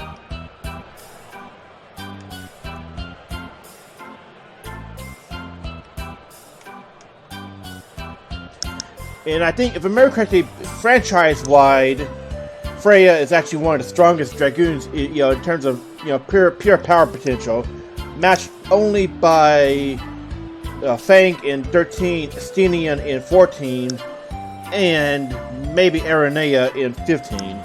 She's actually supposed to be much, in theory, much stronger than Sid in 7, and if you want to be technical, Ward in 8. When it comes to Dragoons, I think by far she's one of the most popular ones, alongside the Stenian and Fang. In terms of outright power in the story and mechanically, I would say Fang and Stenian are the strongest. I can't really go explain why Stenian is so fucking strong, because that requires a lot of spoilers for the Final Fantasy main scenario. But Fang is very, very popular for doing incredible amounts of damage quickly in 13, due to the way her mechanics are set up, and she is the strongest in the physical attackers in that game. So yeah, Freya is definitely on the near the top when it comes to the canon Dragoons of the series. I say canon Dragoon because there's games like Tactics, 14. And others where the player character can be a Dragoon, but it's not canonically a Dragoon. So there's a difference between being a Dragoon and being a canon one. As it stands, the list of canon Dragoons is actually kind of short. And a lot of them come from others who use spears in the game. In the game where the main lead that's a canon Dragoon show up.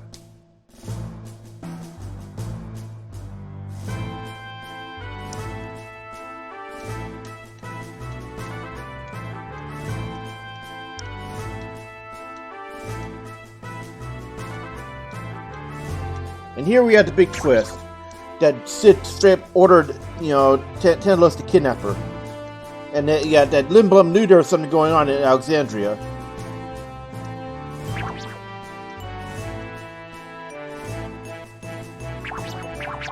And they had to do a fast one because, yeah.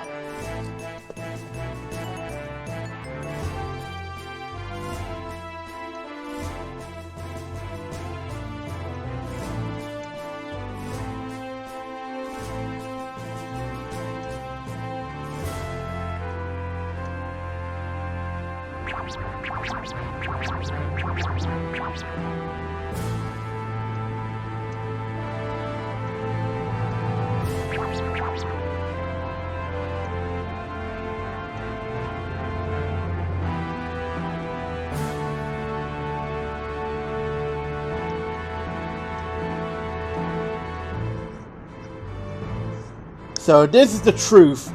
The Cid of 9 is a philanderer. He is an adulterer.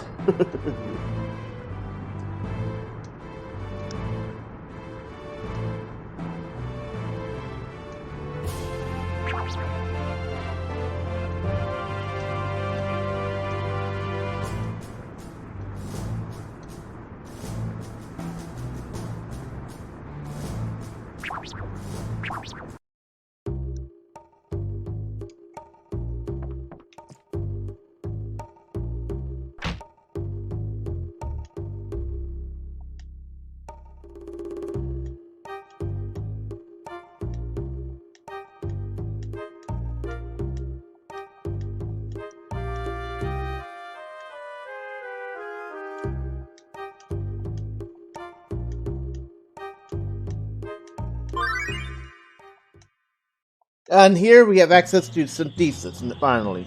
Now, synthesis is interesting because you want to keep a lot of items around. Some of these are very rare items that that disappear from the shops after access disc 2, and some are actually required. You're actually required to keep some of the very early items around because there's special rewards in disc 3 and 4. So we're just ignore this because I can show you anyway. You know, the tutorial does a decent job explaining, but I'm about to explain it anyway.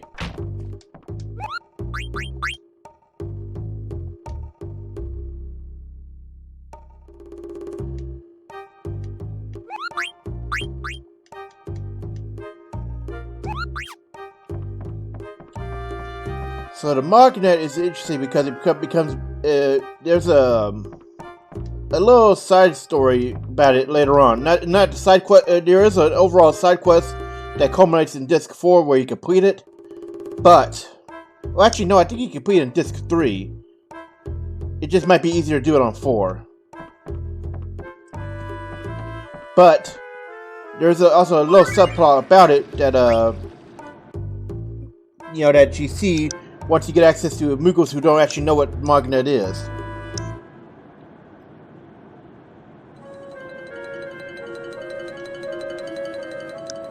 Also, I got a comment about this. This is actually a red mage, but there's very little mentions of red mages between Final Fantasy V and Final Fantasy 11 and 14. So this is actually one of the very few instances in the series up to 14 where you see mention of a red mage. And it's not really clear here if it's an actual red mage as in using white and black spells, or if it's something else entirely, because in 5 it was the classic, using both. In 5 it did use both white and black magic. In 11 it was kind of more like a support mage from what I understand, where it would just keep buff up others and not really do that much damage. And in 14 it's a full-on DPS class with access to healing magic, defensive magic, and mostly damage. So here is one of the very few instances where you see a red mage mechanically appear. And as you can tell, well, it's more evident in 11 and 14, but they have the general style of the red mage, which is a flamboyant attire. In 11 and in 14 is predominantly red. I don't know what weapon they use in 11, but in 14 they use rapiers. So here, it's you can see what the eventual direction of the red mage would have been: a fancy dressing character with that's kind of like a fencer.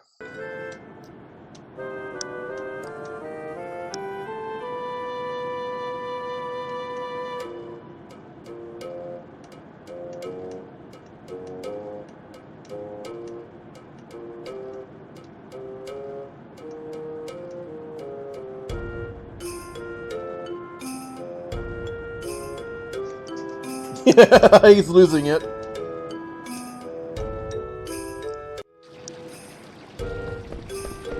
Now, if I remember correctly, you can leave here at this point.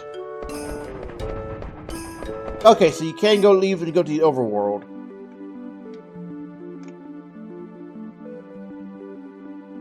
And over there is Pinnacle Rocks. Now, that becomes important in Disc 2. You can't go in right now. You can try, but you can't go in, so we're not going over there. Now, this is actually a very nice spot for Zidane to do level up grinding in. Oh, there's another red mage, but if you don't talk to him, you wouldn't know. With the female one being a mechanical appearance if you do the ATE. And that red mage is more classically dressed as what later iterations of the red mage job would be. And I should correct what I said earlier. Red mages typically are white and black magic users on the same class. Some can technically be called red mage, but at the same time, it's kind of wrong. Like Tella was a sage. Tella in Final Fantasy IV was a sage, and he used white and black magic, but he would not be considered a red mage because there's usually something that separates the two. Now, for maybe it's probably mostly the flamboyant dressing and whether or not what are the things that they do that are unique to them. Like the 14 example, they're a caster DPS that has melee rotation as well as limited healing and some defensive enchantments on top of being able to provide support abilities in general, as well as raising. So that's a like a quick TLDR, and it's a lot more complicated than that. And that's like the difference between a sage and a red mage. In the earlier iteration of the sage, rather, because as an endwalker, Final Fantasy 14 has sages now. But that red mage was more classically dressed. And you could say Rydia in Final Fantasy IV was a red mage, but it would actually be very, very wrong because she was a summoner who had white magic, white and black magic. And I would honestly say she's closer to Yuna, who is a white summoner in the sense that is a white summoner is a combination of white mage and summoner, because she is predominantly summoner, but she has a lot of white mage powers that are natural to her spear grid, and later she can dip into Lulu's and others for their abilities. So I would say white summoner for her, just like I would say Kimari in the same game is a blue dragoon, because he's a combination of the dragoon and blue mage, but he's more. It's kind of hard to say. He is a spear wielder of the game, but he's not as it's really complicated to explain Kimari because he's meant to be copy whatever character intent you wanted him to copy. So he could end up being like Titus, or he could end up being like like Auron. That's why I wouldn't really call him a dragoon in the sense of like a Freya or a Fang or Estinian, because he is not 100% dragoon only.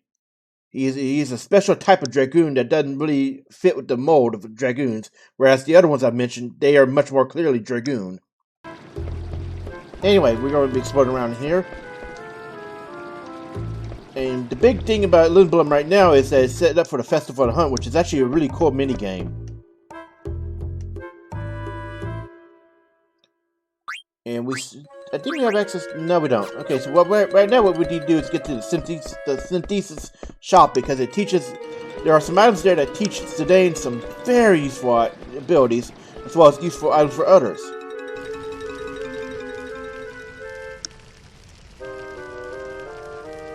Okay, so I got a comment about this one.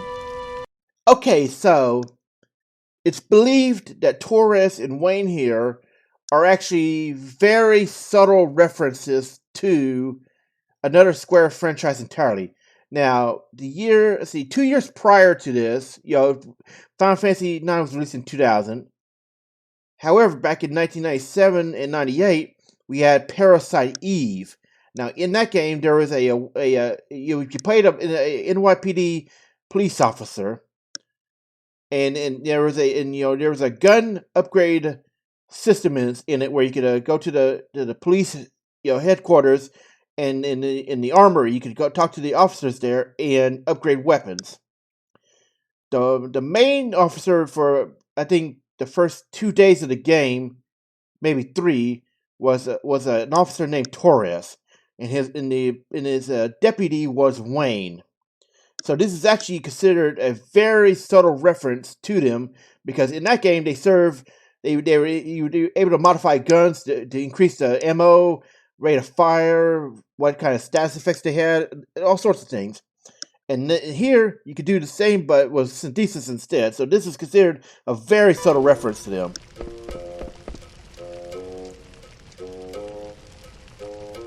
So you want to get the butterfly sword as well as the mage master. And you want to have some of these items around because some of these teach Vivi or... Oh, we also need to get some of these at some point.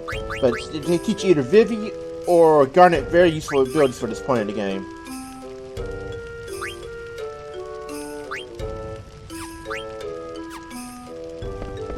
Now we need to find the weapon shop, because you need to get at least another Major Masher. Because you want to get both swords. The reason why you want to get both swords is because it teaches today very useful abilities that you cannot get until later on. So we have 3 now. Go ahead, buy another one just to be safe. This is Freya's starting weapon, so you don't need to get any for her.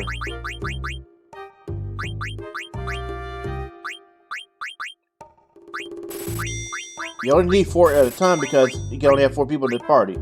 And this saves you the trouble of getting it off, buying another one.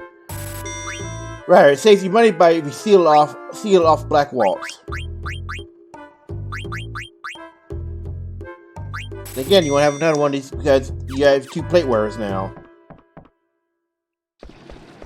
So we gotta pause this for a minute, and I'll be resumed shortly. So please be patient.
Alright, we are back. So sorry about that. So now we're going to go back to the some decent shop, and it's really close by, so it's very helpful if you're trying to get some last minute stuff.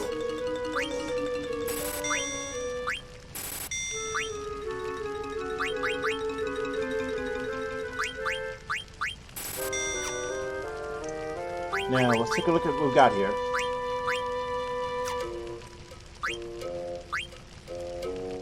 So what's that is interesting because it causes a, it will cause a back attack.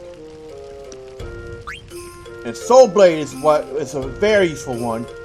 It is something you want to learn to get from the ogre as soon as possible.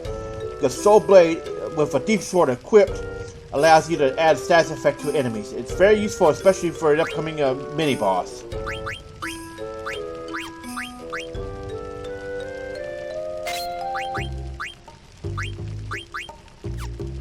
And now we have, another thing here that gives us antibody as well as status, so we'll be able to quickly learn it.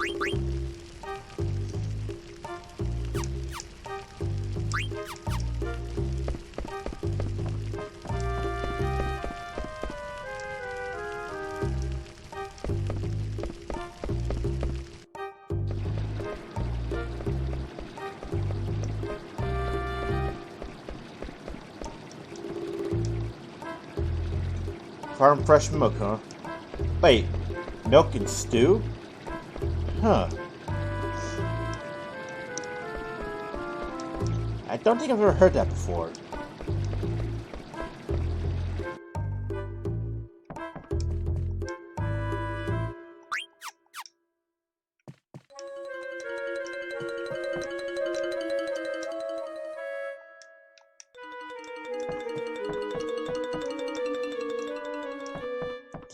Okay, so if you look at the there's an AT later with Steiner in the store, and he thinks that armor is great. So I don't know if we missed the trigger point or not.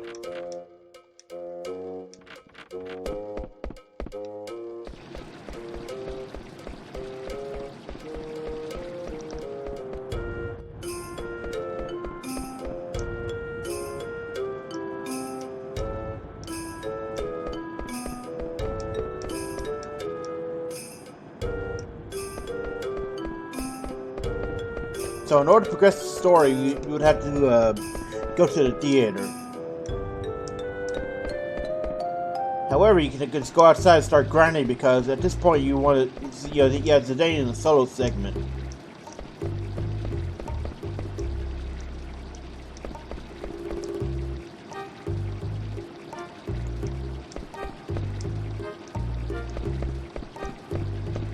And if apparently if you just go, it takes less than a minute to go from here to across the, to Synthesis shop, but apparently it's 30 minutes, so go figure.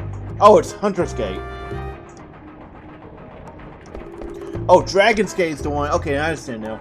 Dragon's Gate is down further below, but this is the Hunter's Gate. Either way, they're meant to be, named after animals, or basically the method of travel.